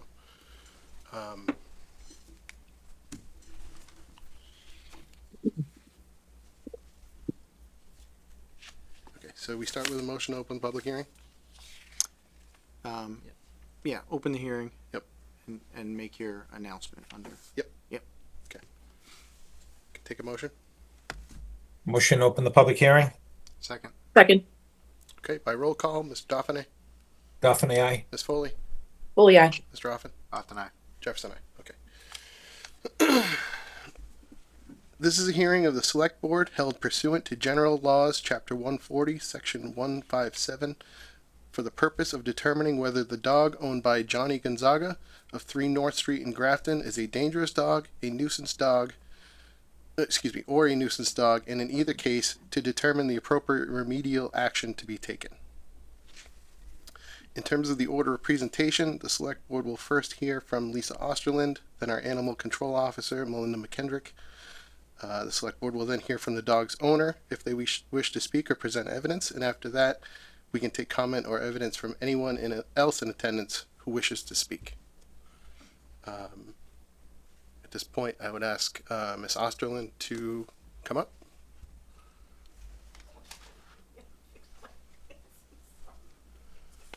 You can.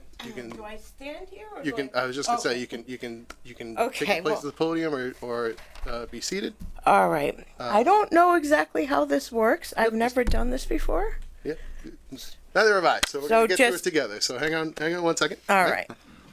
In accordance with Chapter 140, Section 157, the complainant, Lisa Osterland, must be examined under oath as part of this hearing. Therefore, Ms. Osterland, please stand and raise your right hand. It's Oslin. Osterland, excuse me. No problem. Yeah. I just since it's an oath, I might as well No, do it right. Yep, you should. Very, very well. Thank you. Okay. I state my name. I, Lisa Oslin, Okay.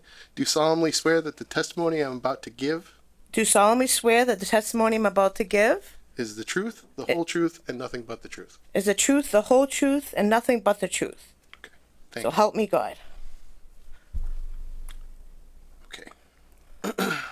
So, you can proceed with, Okay. Me and my family have lived out here for almost a year, so we're kind of new to Grafton. Actually, out of all the places we live, this is my favorite so far.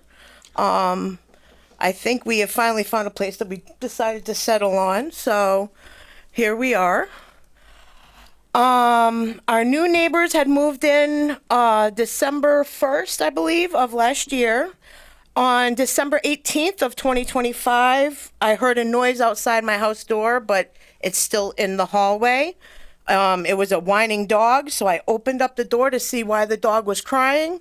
It was the male neighbor with the dogs, and I had asked if the dog was okay. He said yes. I asked if the dogs were friendly. He said yes. And I had patted one of the little ones that was there because they have 3. And he had the big one, but the big one didn't seem quite as happy.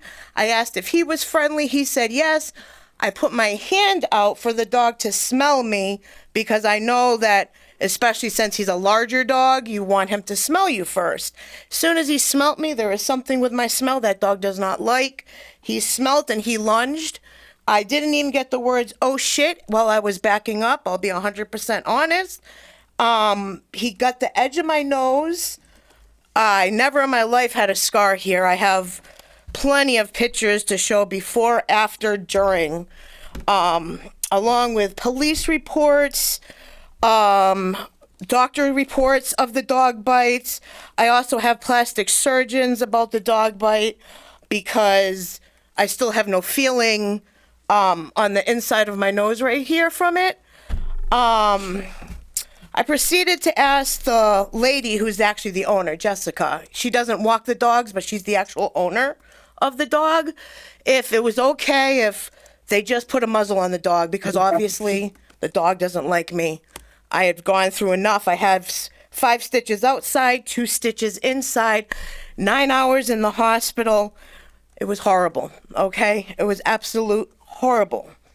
I actually have to buy canine spray. We actually have to go out with that. When I'm waiting for my doctors, I have canine spray in my pocket in case this dog comes up the sidewalk, because I already know he doesn't like my smell and he'll attack me, and I'm disabled. So since he's half pit, he's gonna win. So, I mean, this is what my nose looked like after his bite from the first day. I mean, and that is from me pulling away. If I had been a child or someone that didn't see him lunging, I wouldn't have a nose. I would not have a nose. That's how vicious and out of nowhere this dog lunged. Okay, he smelled, and there's something with my smell. He just flew up, lunged. Okay, it was very quick, very unexpected. He didn't even have time to try to hold the dog back. So it surprised him, it surprised me, I will admit that. But I asked just for a muzzle, and basically I was told the words to go fuck myself. So I had to talk to my landlord, hound my landlord about it. And then basically when I let her know how unsafe we were, because the dog is also trying to go after my son who goes to Grafton High School, and I told the landlord about it and how it was unsafe because my son waits for the school bus in front of our house. He's a door-to-door because he's special ed. So the special ed bus comes and picks him up right in front. So he has to wait outside or right inside, and the dog has come at my son. So I've told the landlord that. So she now has the dog where he has to be muzzled on the property, where most of the time he does listen to that, but not all the time.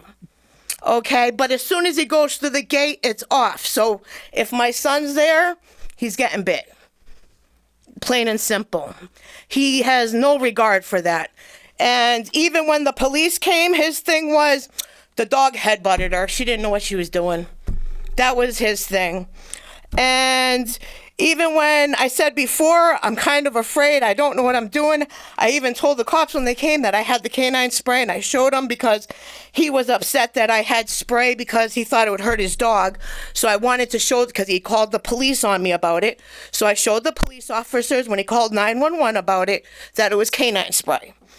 So he even said in front of the police on 12/18, hold on, I'm sorry, on January 21st, 2026, that if you hurt my dog, I will hurt you. I have a gun and a license to carry. That is what this Johnny Guns whatever said, and he's ex-Air Force. And that was his answer over this dog bite incident. This has gotten way out of control. I try to be a nice neighbor and say, hey, I'm not going to sue you. I'm not going to do this craziness. I'm not going to try to put your dog down or make you guys get rid of it. Just muzzle it, please. And everywhere, because my kid walks to the Common. We walk to Uncommon Cow. We always, because we're so close. Can you please just muzzle it everywhere when you're just, and they don't want to. So here I am. I just feel for the amount of rent we pay. My son gets picked up right in front of the house because he's special needs. I have I would say about 10 different doctors, and I get picked up by PT1s because I'm disabled, and they pick me up also right in front of the house on the sidewalk. So the risk of me getting bit on this sidewalk is extremely high because the dog's not muzzled. So since I'm so fearful and didn't know what to do, my landlord is the one that suggested that I come here and do this, to ask the town just to at least enforce a muzzle on the dog when it's out, not just for our safety, but basically everybody's safety, because if someone else has my smell, we all know the reaction. And I mean, this is from an adult who's seen it coming. And that's my face. He didn't even, my hand was the first thing down by this dog. He went past my hand and went at my face. Okay, so that's actually how aggressive he is. I only have one copy, so I didn't know how this thing worked with you guys. I have the police report where the officer says, because he tried to tell the officer that this half pit bull is a service animal. That's what he told him on 12/18. So the officer says that he has previously taken a course on ADA guidelines, service animals, SA, emotional support animals, ESAs, and how to identify the differences. And it's not common for service animals to bite or show aggression. And that's Daniel Simler from the Grafton Police Department, because how aggressive he is. I mean, it's not a service dog, because she had more than one. She used to have two, and they were boys. But I don't know if I should be showing. I have like a bunch of proof, like between the medical reports, the police reports, the pictures. There's like 100 things here. I don't know if you guys want to look at them, because this is all what I've went through in the last 3 months with these people, and it hasn't been nice. I mean, they've literally called 911 a few times just to report silly things like, when the day she told me to go fuck myself, my husband got mad and said, I want to kill your dog, so she called 911. He got mad, called 911. He yelled about a gun, making a gun threat for me, which is on 911 recording, and he's the one with a gun. That's on the Grafton Police Department too, because the Grafton Police Department said the reason we rushed here is someone had said something about a gun, and I said the only one with a gun is him. So this has become a very dangerous situation just over a simple muzzle. I mean, I just don't know what I'm supposed to do. Can I ask a question to council? So she's brought in a bunch of documentation. A lot, yes. We have folks, 3 of our board members on Zoom. What's your recommendation in terms of how to incorporate this as evidence? Yeah, I mean, I mean, if you guys want a photocopy or, Can I just oh, sorry. ask me a question? So I think if the board wants to consider that, I mean, I think it's got to be made available, you know, to the members that are online. So we would perhaps continue? You'd probably have to continue the hearing. Okay, fine. So I guess we as a board should talk about what we want to do with that, I guess. I mean, do you want, at some point. Do you want the board to consider the papers that you brought with you? Oh yeah, well, they're very important. I mean, unless, I mean, this shows all my proof. I mean, because he's going to say his dog headbutted me and did no harm. So, I mean, it's the total opposite of what I'm telling you. So, I mean, obviously you're going to want to look at the proof. I mean, that does mean we won't be able to come to a finding tonight. You'll have to come back again so this information can be distributed to the full board. I just want to make sure that's oh, really? correct. Is that okay? Okay, that's fine. Yeah, okay. We want to respect your right to bring evidence in and have it be considered, but it has to be considered by the whole board. Oh, yes, of course. That has to be, yes, definitely. That's why I said about photocopying, but I didn't realize. I didn't know how this worked. I've never done this before. I didn't know some would be virtual. I didn't even know how many of you there would be. Sure. So, I mean. Maybe for now, if you could just talk about each of the documents and sort of, if it's possible, just kind of summarize what's in it. Okay, well, I could try to, yeah, I have literally, okay, let's let go of this for a minute. Let's see if you can stay there. All right, so, I don't know if the ones, can they see me from here? The ones that are down, or no? They won't be able to see. Oh, they won't be able to see. That's why we're gonna have to do Okay, it, which, well, this is to show, it's like I just want to. Yes, sir. If I do it like to this- go through this exercise now, if we're gonna have to continue this anyways, we can get the documents and review Yeah. and then have questions. If you're asking my personal opinion, what I would do is hear all of the testimony, take all the documents, and if the other gentleman has documents that he may want to leave too, we can get them all distributed equally, and you come back for your finding at your next meeting. But I would do kind of as much of the testimony in one shot.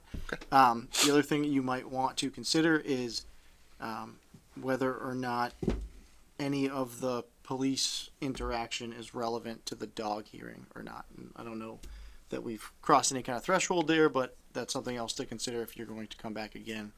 You may want to have a representative from GPD as well. Okay. as it pertains to the dog bite, not the other stuff. Right. Gotcha. So is it reasonable to ask that we just stay to the dog's actions? Because we did sort of stray into threats and other things. Yeah, I mean, it's not strictly an evidentiary hearing, so, you know, it's not necessarily like everything has to be relevant. I mean, but you can keep it, you know, you can reasonably limit the scope, and, you know, whatever you get, you can give the documents the weight you want to give them. If you don't think they're relevant to the complaint, you don't have to consider those. Got it. One of the things that I've seen over the years that I think works best is you gather all your testimony and everything in one shot. You can have another bite at the apple next time, but get as much kind of so that you have everything in front of you when you do review the documents. Now you've got both sides of that coin. All the context. Yep. Yeah, Okay. I do. Yeah, and I would suggest, you know, there be some additional time for you to ask questions of both parties when everybody has the documents, you know, by the next hearing. Right. Hearing date. Okay, so what did you? So You guys, I didn't catch on which one you guys finally decided. we're gonna take your documents and we're gonna scan them in. So Okay. we have them all. Will, could you do that when I No send problem. them to you? And then if your testimony's done, then the I don't chair know can if you guys review wanted it to and see move that on there was to more the than one. next Are there any- person. Are there any questions that the board Correct, has for correct. the complainant? Thank you. First. Okay, so I know you discussed speaking through those. Is there anything in particular that you want to top line from those at this point? Well, I mean, it's literally ongoing. I mean, the only thing that would honestly fix everything is if I keep going for plastic surgery and plastic surgery and plastic surgery. But I mean, it's your nose, and then after a while, you have to worry about peace. I'm not saying I'm not that vain. I don't know. I'm just leaving it. The only thing I might have to worry about is the feeling issue. All that's in there, but what's also in there that's very important is like from the plastic surgeon where they cleaned my nose, like that picture I showed you. It says in there how it's a canine bite and how they had to scrub it because I had inside stitches and outside stitches because of the teeth. I mean, if it was a head butt, there would be no teeth involved. So, I mean, that's very important too because, I mean, this is coming from somebody that just doesn't even clean up after his dog. So, I mean, I just don't know. So did I hear it correctly that your suggestion in terms of a remedy is the town requesting or enforcing muzzling everywhere? Yes. Okay. Because if anybody smells like me, or I don't know if it's a smell or a look or what it was, I think it's a smell. But if anyone else has that, that dog's going after without even a second thought, to the point where he didn't even have time to stop him. Sure. I guess I don't want to make any assumptions, and so I want to hear from the dog owner about possible explanations and what might have been going on at the time. But I just wanted to. Yeah, Jessica's the dog owner, and her boyfriend walks the dog. Okay. But I just wanted to be clear on what your proposed remedy would be. Yeah, I mean, only at least in that area. We only literally go from like North Street to the common area, even if it's somehow just that area. I know that sounds stupid, but I'm disabled, and that's pretty much as far as we go. So, I don't know if that's somehow possible. I know that sounds silly, but even in front of like my sidewalk, that worries me because I want my son to be able to stand outside, and if the dog comes around, he's muzzled, so we don't have to worry. So even if he comes at you, he's muzzled, so it doesn't matter. You know, we have no fear. I want my son to be able to stand outside and not have to worry about it. He shouldn't have to worry about being bitten by a dog while he's standing outside for a school bus to go to school.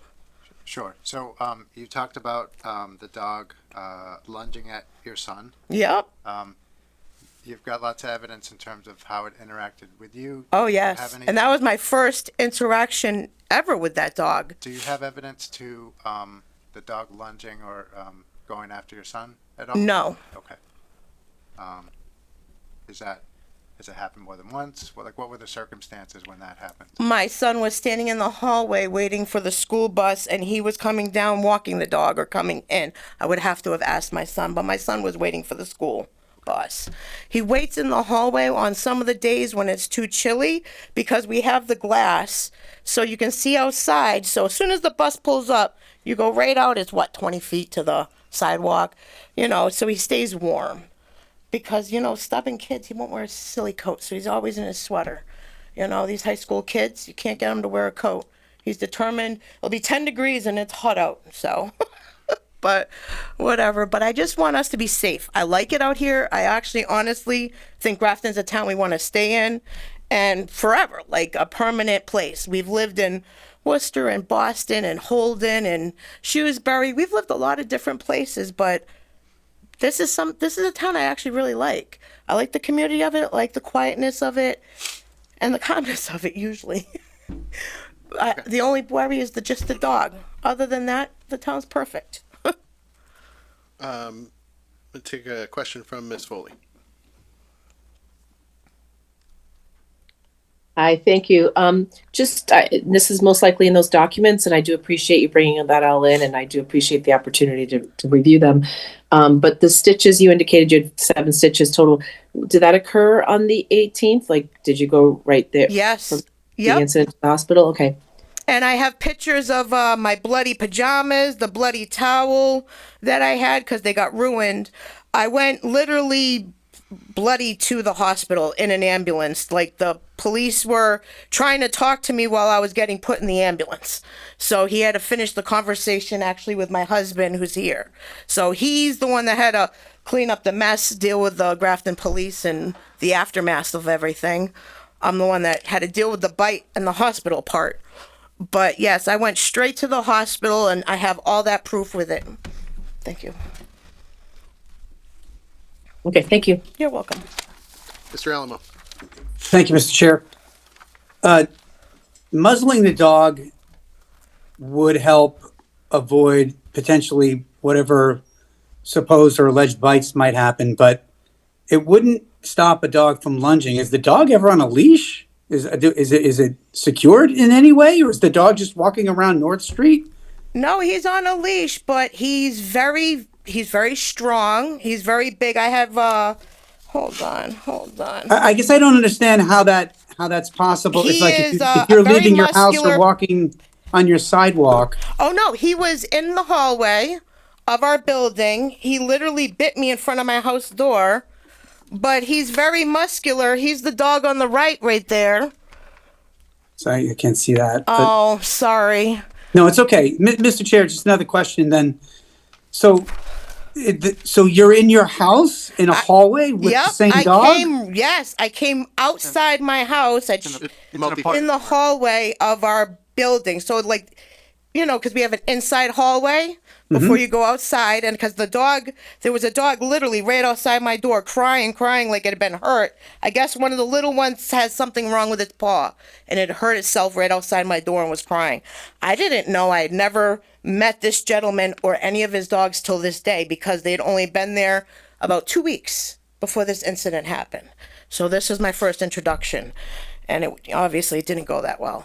Yeah, and I'm sorry to hear all that. I'm just trying to determine whether or not this dog is secured or. Oh yeah, he had it on a leash, but I mean, he always has it on a leash. I will say that he never has the big dog off the leash. The only one he ever has off the leash are the 2 little ones.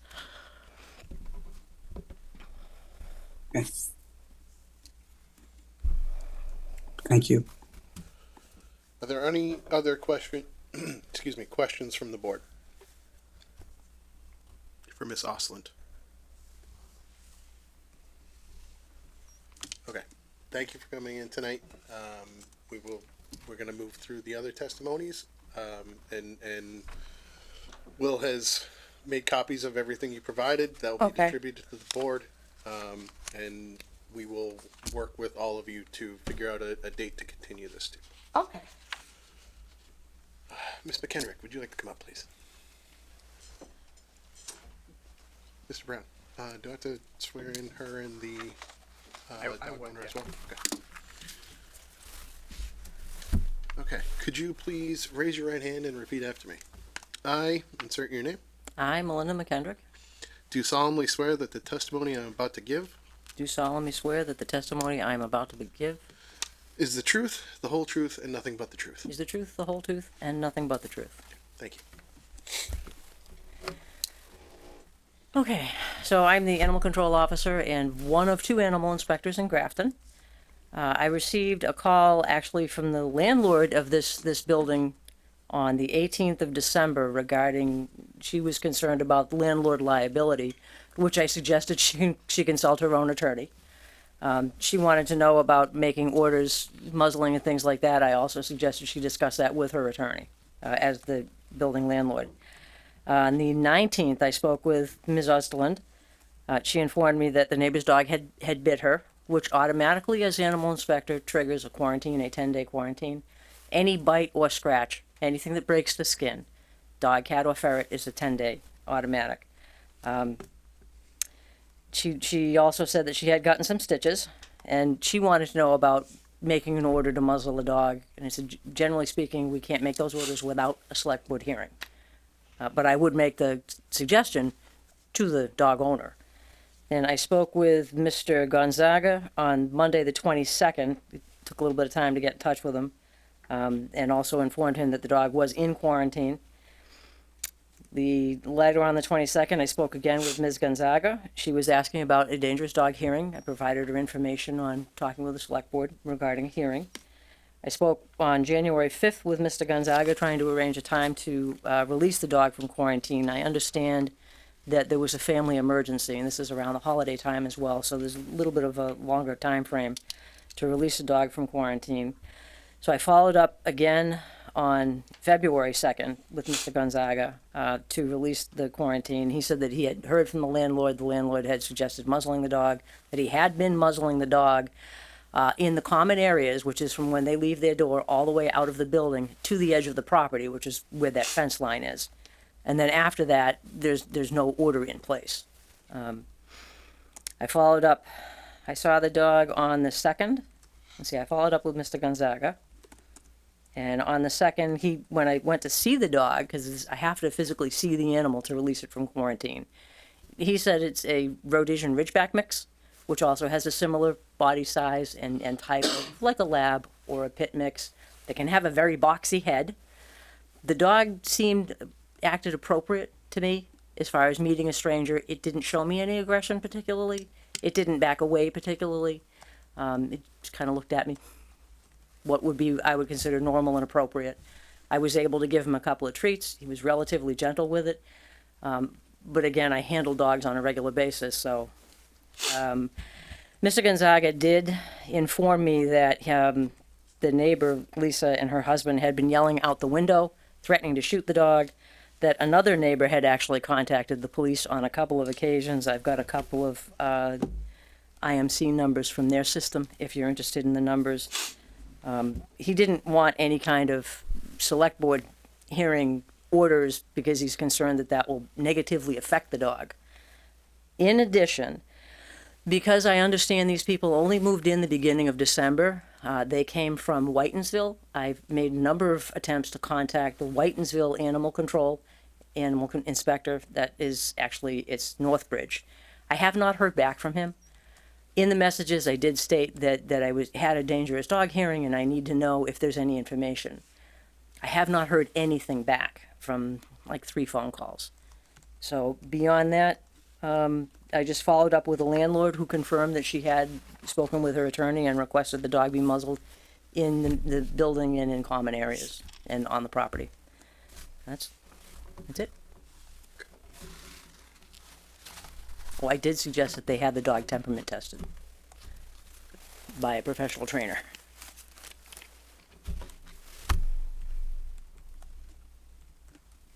Okay. Are there any questions from the board for our ACO?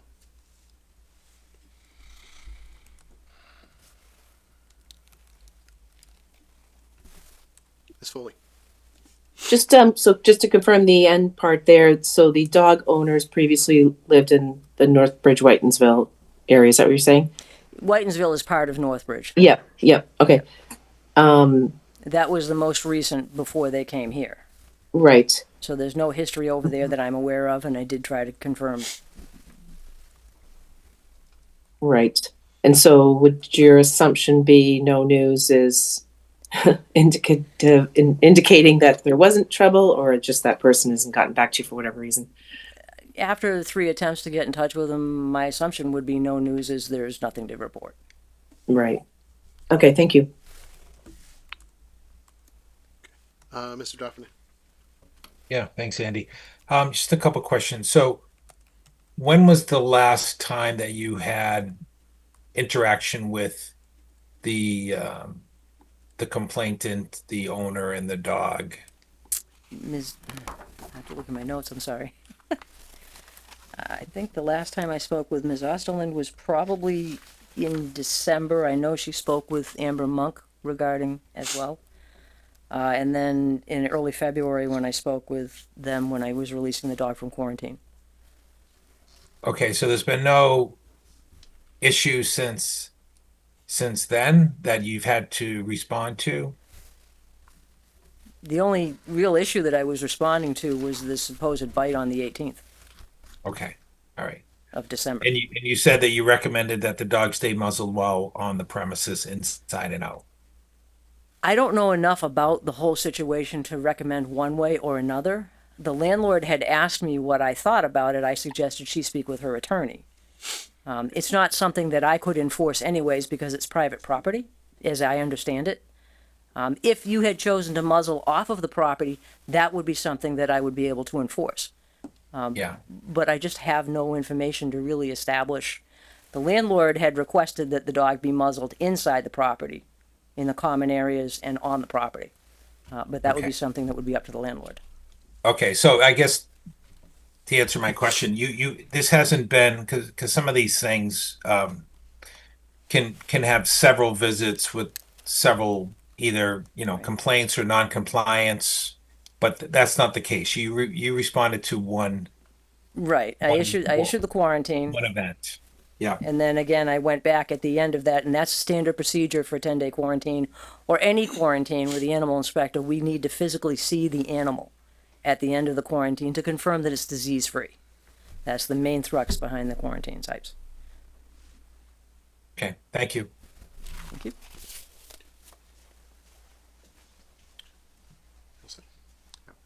Mark, you all set? Okay. Okay, now we can hear from Mr. Gonzaga if you want to come up. Same thing, you can be seated. How you guys stand. doing? Yep. Hello. If you could raise your right hand and repeat after me, please. I, and insert your name. I, Johnny Gonzaga, Do solemnly swear that the testimony I'm about to give do solemnly swear that the testimony I'm about to give is the truth, the whole truth, and nothing but the truth. is the truth, the whole truth, and nothing but the truth. So help me God. Thank you. All right, so I want to start by stating that I never called the cops. Ever, not once, have I called the cops on them or threatened them with any type of violence. I do have here, and so on the 18th, there was a call. Let's see here, from a neighbor, not me, from a neighbor, because there was a harassment situation going on, and it ended up being the incident that had happened. All right. And also, I have it here on, sorry, I'm just looking at my notes. On 121, there was another call requesting a different officer about making threats. It seems like that was done by Christopher. I don't understand, because I was making no threats. And then there was another call on the 21st again. And then there was another call on the 21st, but this was from someone else. Caller reports he was woken up by his neighbor shouting that he was going to shoot another neighbor's dog. My dog. I say it again. His neighbor shouting that he was going to shoot another neighbor's dog. Caller reports. Not me. A different caller called in because of what he heard. So that was not me. So I want to put that to rest. And then there's another incident where it just happened this week. This week it was the last snowstorm where I was outside my house, and I stopped the car because the snow went in front of my windshield, and I was cleaning it off. And then I was yelled at. I was called a bunch of different names, and I was told, "I will end your life. Watch when I see you in an alley," which is random. And I requested them to back off and leave me alone. I just wanted to start with that. I have here, and you guys probably got this because I emailed the select board hearing a assessment from a professional dog trainer. Massachusetts Dog Training Behavioral Assessment. I have a copy right here if you guys don't have it, but I did send a copy to you We did guys. receive a copy of that and 2 videos. And 2 videos with the trainer stating that the dog is not a vicious animal. And I also here have the paperwork that says that he is, in fact, a service animal. So what happened? I have a little, I wrote this, it's a formal statement. On the date in question, which is December 18th, the individual, which is her, voluntarily initiated contact with my dog. So I was walking down the hall, she opened up the door, and she's like, "Is the dog friendly?" So she initiated. She started petting him, which was friendly, and then verbally engaging with him in a friendly manner, which was okay. And then she leaned down to say hi or something, and the dog moved forward and then ended up hitting her in the nose. I'm saying there was an incident. It was not in a malicious way. It was not an attack. It was not a lunge. It was not in any way malicious. All right? So during this simultaneous movement of her going down and him going to lick her or to say hi because he was friendly, contact was made. So there was an incident, and at no time did my dog bite, growl, lunge, snap, bare teeth, or otherwise exhibit any aggressive behavior or threatening behavior. There was no attack. The conduct was not consistent with an aggressive dog bite. And there was other neighbors there that will attest to the fact that there was no growling, there was nothing happening that indicated there was a bite. I had the dog on the leash. I was walking down. The leash was far away from me because the dog was walking. She wanted to say hi. So I was about here. The dog was about here. And I had the leash. I was just holding it as she was petting the dog. He went up, and I looked at her because she got up, gasped, and she went like this. I'm like, "Oh, did he hurt you?" And then she started screaming, "He attacked me, he attacked me, he attacked me." And I was confused. The dog was confused. I went upstairs. I tried to come down to say, "Hey, are you guys okay? Is there anything I could do?" I started getting threatened. "I'm going to kill you. Take your dog away from me. I have bipolar disorder. You don't want to be around me." And then at first I was like, okay, it just happened. Something happened. There was an incident. I'm going to leave them alone. I'll try to talk to them later. I waited a couple hours. I went to the door. Their son answered the door. I was like, "Can I please talk to your dad?" And he's like, "He doesn't want to talk to you. That's fine." And then from then on, every time I like walk out or walk in, or almost every time, there just seems to be shouting outside their door or outside the window, or "I'm going to kill that dog, I'm going to shoot that dog," this and that. And it just kind of kept going. I left it alone up until the neighbor called the cops, because this has happened so many times. The cops went there and they spoke to me. They spoke to the officer, and I said, "I just want them to leave me alone. I am not afraid of them. I can defend myself, and I will defend myself if I have to, because that is my right." And that's when I had stated, like, I have a license to carry. I know how to defend myself. He keeps telling me that he's threatening us with gun violence. He's saying that he's going to shoot me. He's going to shoot my dog. Like, I just want them away from me. And that's it. So, other thing, it happened on the 18th. We moved in on the 15th. So we were there for a whole 3 days before this incident happens. I don't know them. I could say I didn't know them at all.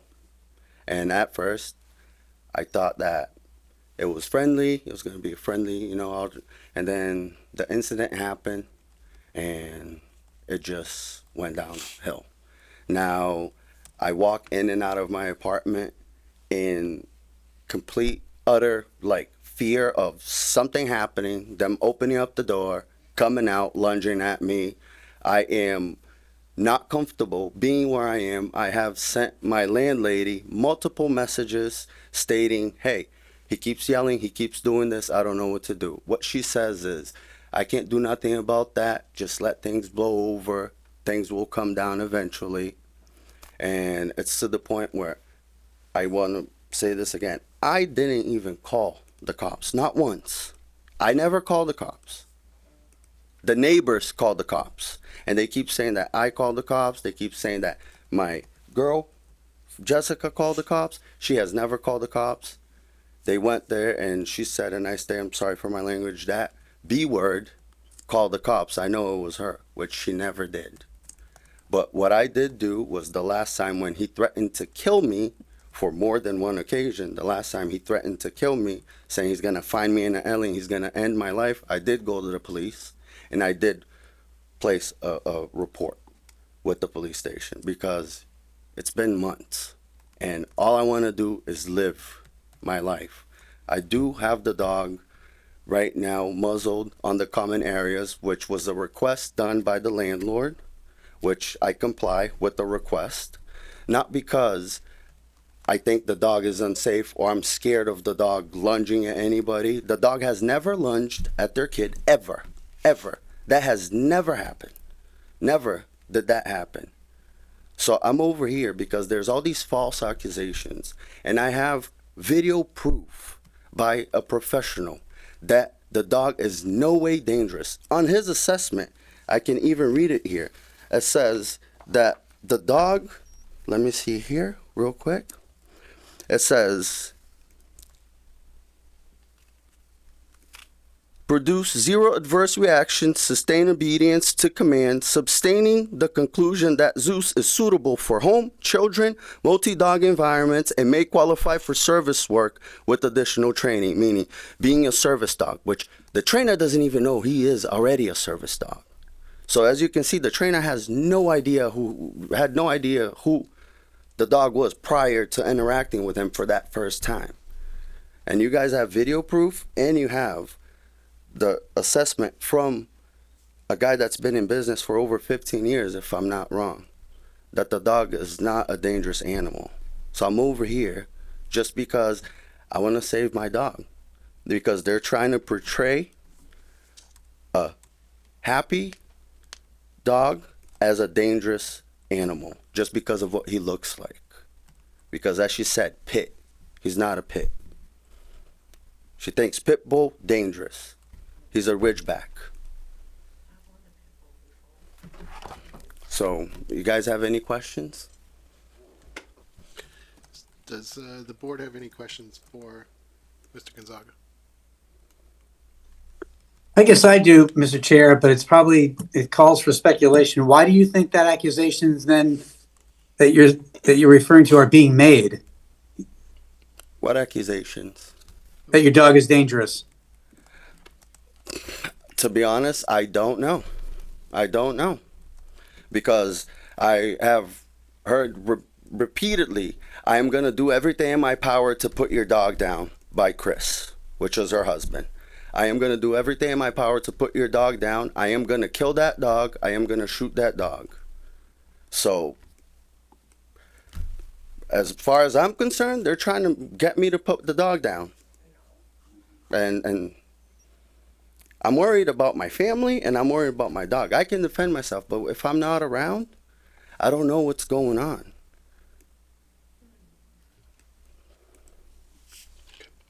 Ms. Foley.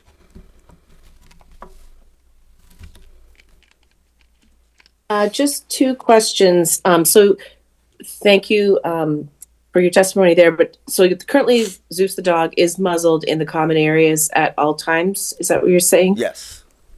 Okay. And then when you step out of your apartment, you take the muzzle off because you're. Yeah. When I get to the fence, I take the muzzle off. He walks around, and then when I'm walking into the fence, I put the muzzle back on, and I go back up. And he has never lunged at her son. I have actually walked up the stairs with her cleaning the hallway. And I asked her, I was like, since you're afraid of the dog, can you go inside the apartment while I walk up? And she said, no, he has a muzzle on. We're fine. And he walked by her, did not lunge at her. And I walked up to my apartment. So since the 18th, or since he was released from quarantine, you've been abiding by the muzzling within the common areas. Yeah, as requested, as a request from the landlady, not because it's enforced. She just asked, could you do that? And I said, I will do it in order to keep the peace with the neighbors, not because he's dangerous. I am doing this voluntarily, not because I feel like I have to, because I honestly don't feel like I have to. But I will do it on the common areas because I want to keep the peace. I understand. And then just one other question, on the day of the incident or the alleged incident, did you observe, the woman indicated, blood from her nose and on her pajamas and whatnot. Just curious if you observed that. Okay, so when it happened, she leaned down and then I don't know what happened. He like headbutted her. I was like, did he headbutt you? Did he hurt you? She went like this and I didn't see any blood, but she started screaming.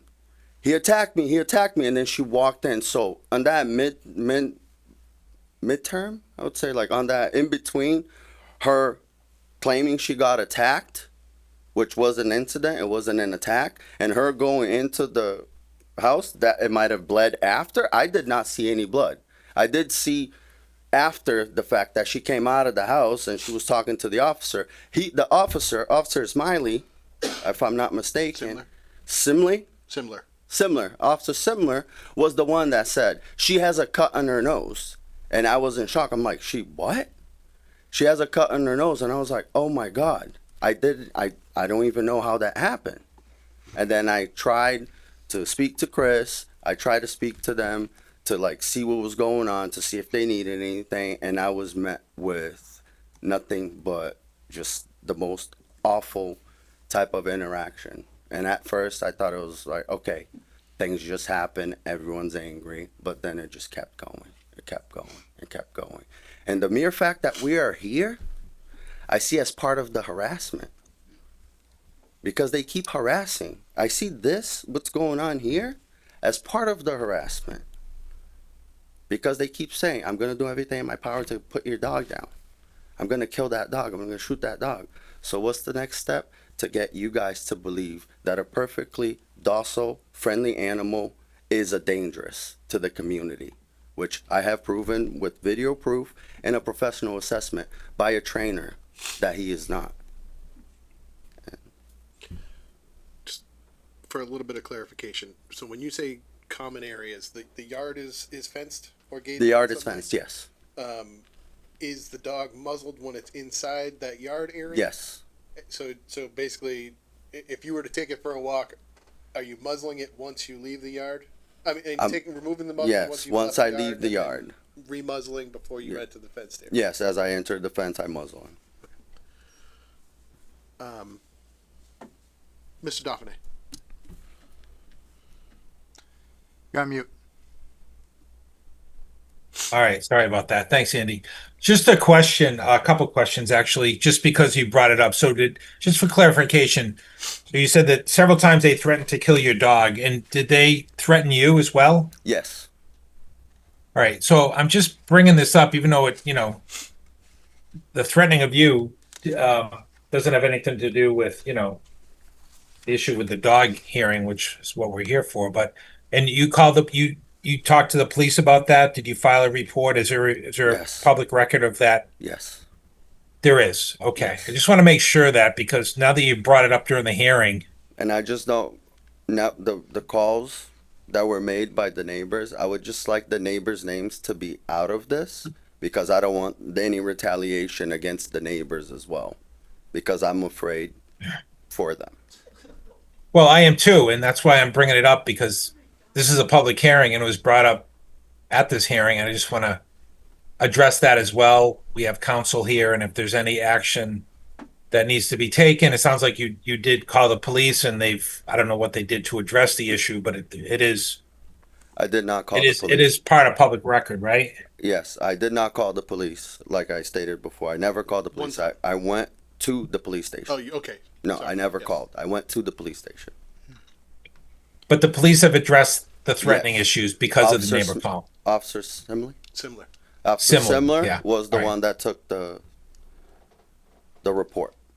All I right. also So, have paperwork. so your position is that the original altercation, was kind of a just a circumstance or a mishap where the woman crouched down, the dog jumped up, there was contact, it was a complete accident. Yes. The dog isn't aggressive, and since then, there hasn't been a second altercation, and sounds like you're continuing to be all right with muzzling the dog and on the property when he's not in your private apartment, correct? Yes.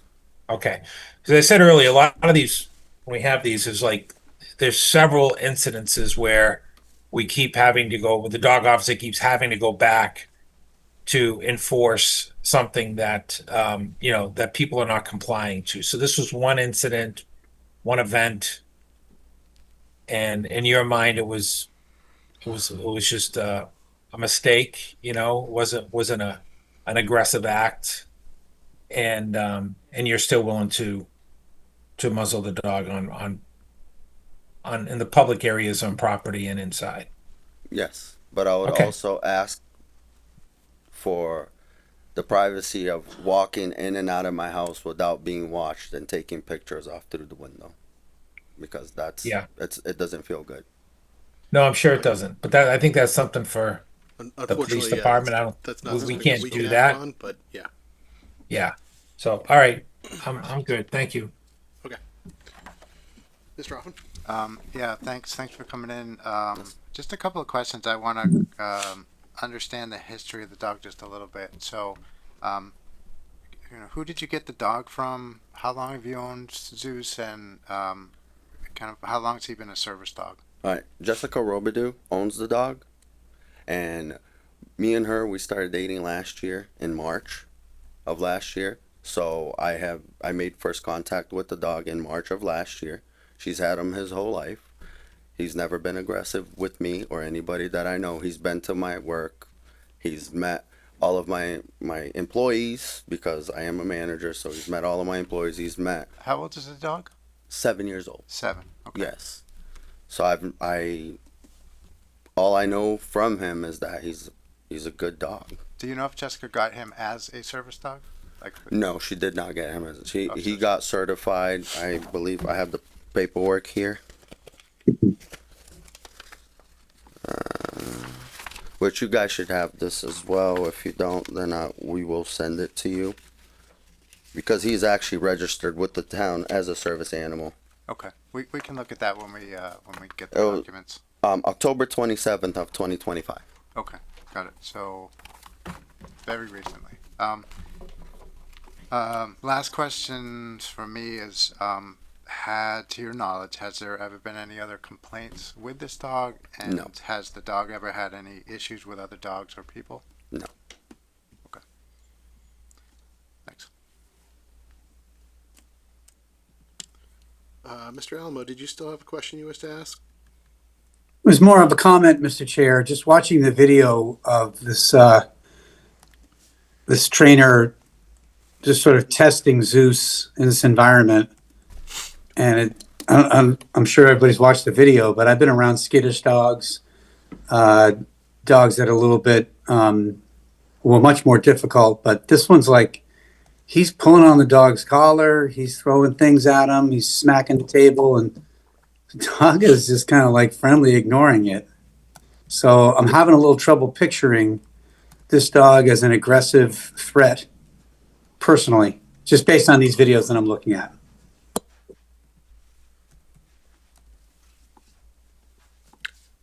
To that point, I will echo your sentiment that I honestly found one of the videos difficult to watch because of the point to which the trainer pushed Zeus. But to that point, there was no visible or physical reaction, it seemed.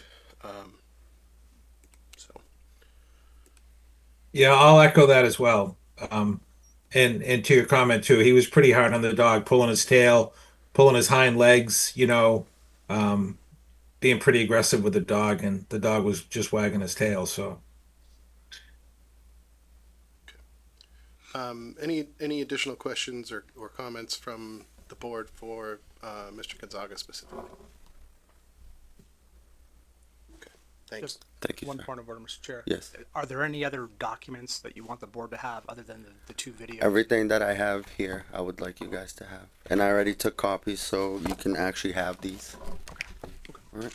If you want to, yeah, William will take those from you and make sure they get distributed. Let me stand you can have them. So, All right, you can have them. continue. Okay, you're free to. Thank you. Free to sit down. Are there any other witnesses or members of the public who wish to make a statement tonight?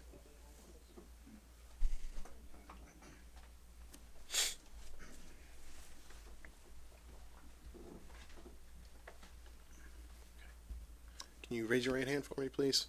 I insert your name. Christopher Simpson. Okay. Do solemnly swear that the testimony I'm about to give So we swear. I have a speech problem. Just gonna give. I swear. is the truth, the whole truth, and nothing but The truth, nothing but the whole truth. Help me God. On December 18th, on December 18th, I was sleeping. I got woken up to. I heard a yell because where my bedroom is, the hallways. We live in an old house, so they made the house into a 5-bedroom, 5 apartments. So for him to come by, he has to go by. It's a tight squeeze by my door for him to go by to go up. He has to go by 2 of my doors, so his stairs are right there. It's a 1-bedroom apartment. My son has the bedroom. We sleep in the parlor. So I was in the parlor sleeping. I heard her scream my name. I jumped up. I went right into the kitchen.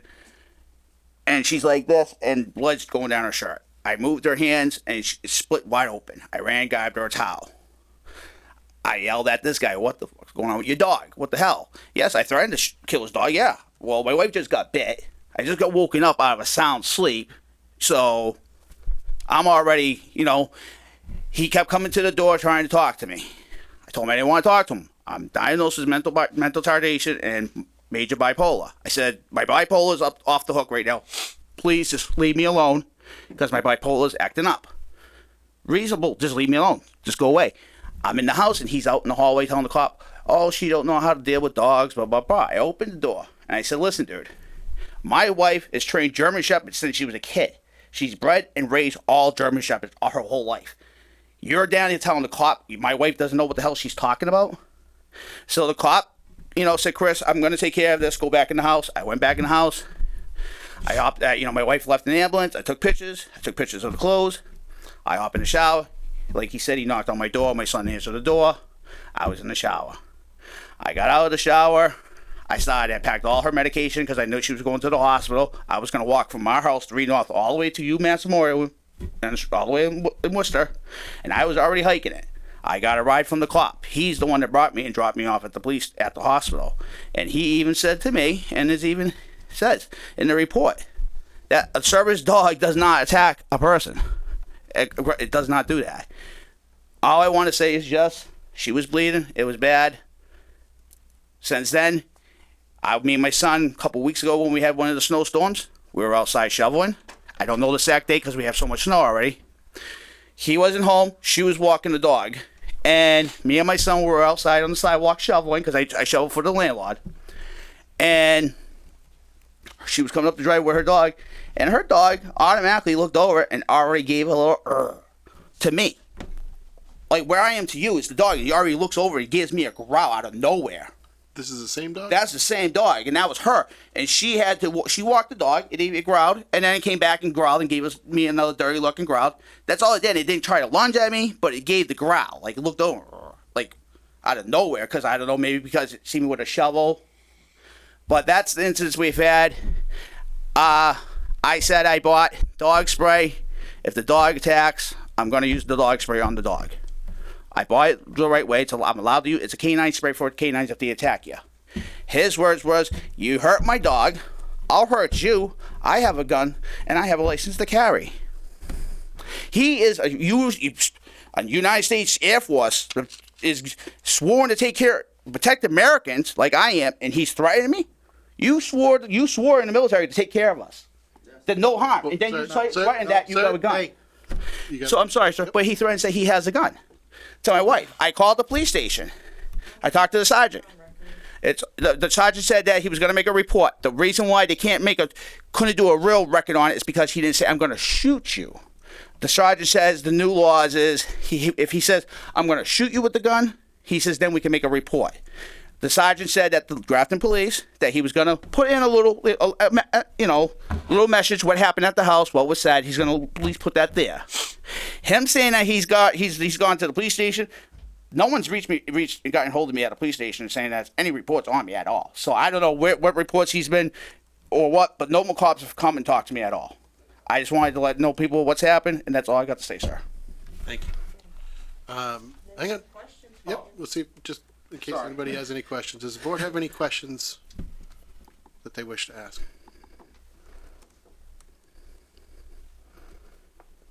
I think so. Okay. Thank you.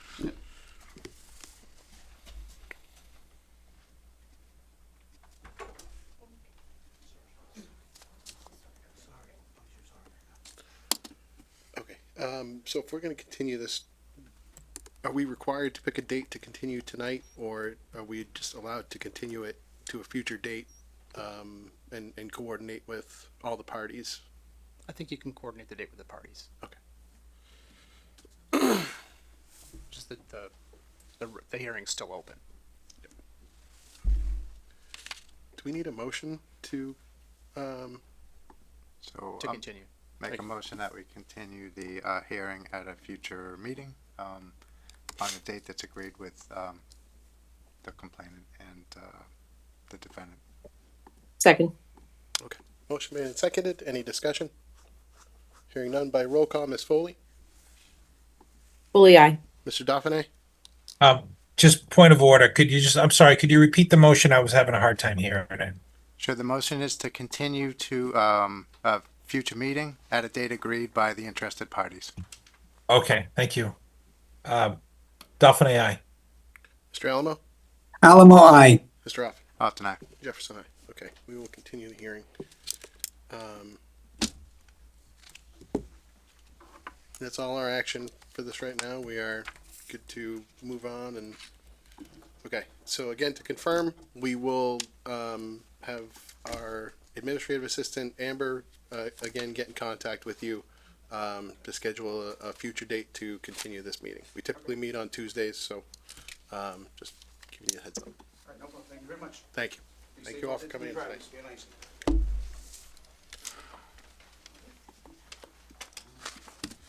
Thank you, Mr. Brown, for coming in tonight and assisting with this.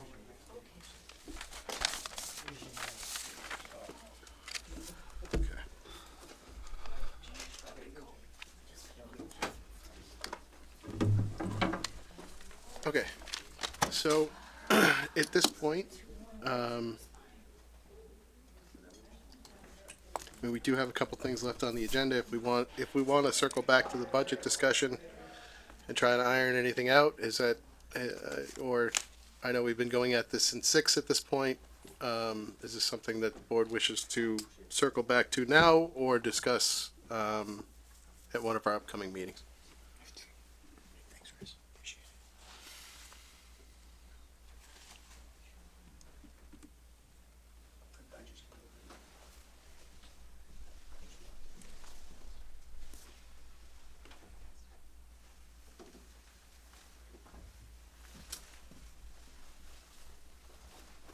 We want to wait?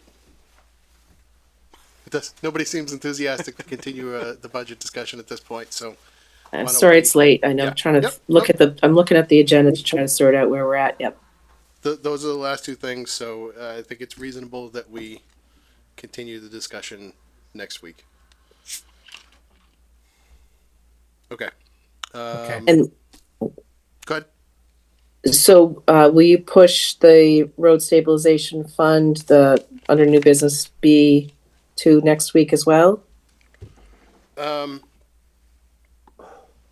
I would say put the road stabilization fund and proposed driveway regulations will probably move to the 17th. Okay. We are tentatively scheduled for a joint meeting with the finance committee next Tuesday on the 10th. So I think we could do additional budget discussion then, but I would hold off on the other two. Okay. Everybody all right with that? All right. We can move on to select board reports then. Pass. Come on, Pass. so much fun. Pass. You can say it. Okay. So Matt and I hosted our Ask Me Anything last week. I think it was pretty average attendance. Some of the feedback we had was that the town website can be difficult at times to find things on. Concern over how we can protect or assist people on fixed incomes as we discuss overrides. How we get some crosswalks installed in the 122A area, and potentially seeking digital signage sponsorship from some of our larger businesses and organizations like UPS and Tufts, who may have, a slightly bigger wallet to help with some of those things. I also attended the Grafton Water District Commissioners meeting last week. The only real news I'd share is that they authorized funding for the engineering of the Trinity Follett treatment facility. So to just tag onto that a little bit, one of the things that was brought up in the AMA was the kind of expansion of the fire department and what that looks like a little bit longer term. So if we're going to consider a longer term override, I think we need to probably hear from the chief what his plan would be for the next 5 years so that we could make sure that's baked into the projections. That would be my recommendation. We had that's a good reminder, because the last time that him and the chief and the deputy chief were in, we asked them to consider what the next 5 years look like when they were giving us their quarterly update. So exactly, we should circle back on that. Make a note. Okay, TA report. I don't have a formal PowerPoint. You went through everything that I had already put together, and you did hear from DPW Director Canoyer a little earlier. We are out to bid on George Hill. That bid closes on the 26th. 26th. And so we'll have more to report as soon as that bid is closed on that day. But otherwise, just day-to-day life at the municipal center and trying to work on the budget. That's pretty much it. All budget all the time. Okay, any correspondence anybody wish to discuss? Just, could I ask one question, Andy? Sure. How are we doing on our snow budget? Yeah. So I'll give you. It's actually funny. Mary and I were talking about it earlier. I'll give you an accounting of that as we move into the next meeting. Yeah. But what I would say is bad. It's definitely we've had a lot of hours and a lot of pushing snow and a lot of salt. So yeah. Well, yeah, like it's been mentioned online several times, and they're doing a fantastic job. Though I know they're probably tired and don't want to go out again anytime soon. But yeah, they're really doing a great job. So. Thanks. I'll make sure that they hear that, and then also, they're out right now. So I was getting texts while we were in here about salting and everything else. So yeah, they do a great job here. They really do. Ms. Foley? Yeah, thank you. I believe that there was something in our correspondence relative to bag fees. Yes. Correct me if I'm wrong. Yes. Because I've also received a lot of personal correspondence relative to bag fees through my town email account. So I just wondered if perhaps we might want to put something on an upcoming agenda where now for maybe, people have learned about this, and that we could just have another discussion of like how we got here, almost reiterating, I know what we've done already, but, rather than me individually calling people who are reaching out to me, just to kind of address it once more, that, we voted on this previously, so on and so forth, how the committee came to where we came. It doesn't have to be a whole long song and dance, but I think it might be beneficial just to put it out there once more. Yeah. Just a recommendation for an agenda item. Mr. Chair, can I piggyback on that a little bit? So Andy did ask me that we had one more person that had reached out via the select board account. And I had already kind of crafted a response. So what I'm thinking is that we're going to, I agree, put it on another agenda, but in the meantime, I'm going to take that kind of initial email response. We're going to make that into kind of a one pager, that we can supply people with, but also use those as talking points for our push to kind of get that message out and do some infographics and things around that as well. Okay. That gives kind of the timeline of like how we got here and reiterates that you're paying for the service, not necessarily the bag, that kind of idea. And I mean, I've got a lot of people reaching out to me personally, just, kind of Anne Marie Foley, but then like I said, I've gotten some emails to my town account that are pretty long-winded and whatnot, in addition to the correspondence. So just felt that maybe there was an opportunity, but then I appreciate a graphic or a one pager to be able to direct folks to as well, certainly. Okay. Thank you. Yeah, it'd be great to get something up on the website. We can work on that. We have the framework, so we just gotta just kind of tighten it up. For clarity, I don't believe that correspondence made this packet. I think it'll be in the next packet, but it was received within the last couple days. Okay. I just wanted to talk a little bit about, we've received some correspondence about the CPA piece, and we had some, I think, a pretty good discussion about that in one of our meetings, but I don't know necessarily that we provided total clarity in terms of what the board wanted to do, if anything, on that. We had asked for some information, which Evan provided to the board via email. I don't think we had sort of a follow-up conversation on that. So I just wanted to address that just a little bit. I was interested personally in the potential for increasing the exemption. So it's currently at 100,000. I was interested in increasing that. That was explored, and it was determined that we can't do that. So that's not an option for us. And I don't want to speak on behalf of the board, but I'm going to say what I think we sort of the agreement we came to in the meeting was that we had discussed the possibility of presenting the voters with an opportunity to move out of CPA, and after discussion and deliberation, the board decided, I think, that we wanted to leave the CPA infrastructure in place, and that the sort of consensus was that we didn't support removing CPA altogether. There was one last option which I was a little bit unclear on, which is did we at any point want to present the voters with an option to go from 1.5% surcharge to 1%? I think that was an option.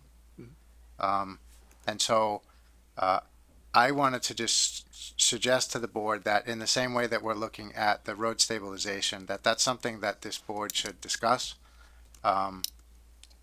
And I personally would recommend that we save that discussion until after the budget season, so that the sort of override discussions and other things is a little bit more of a cleaner discussion, and when people go to the ballot, they've got less options and less things to think about, weighing out a tax override with CPA surtaxes and other things.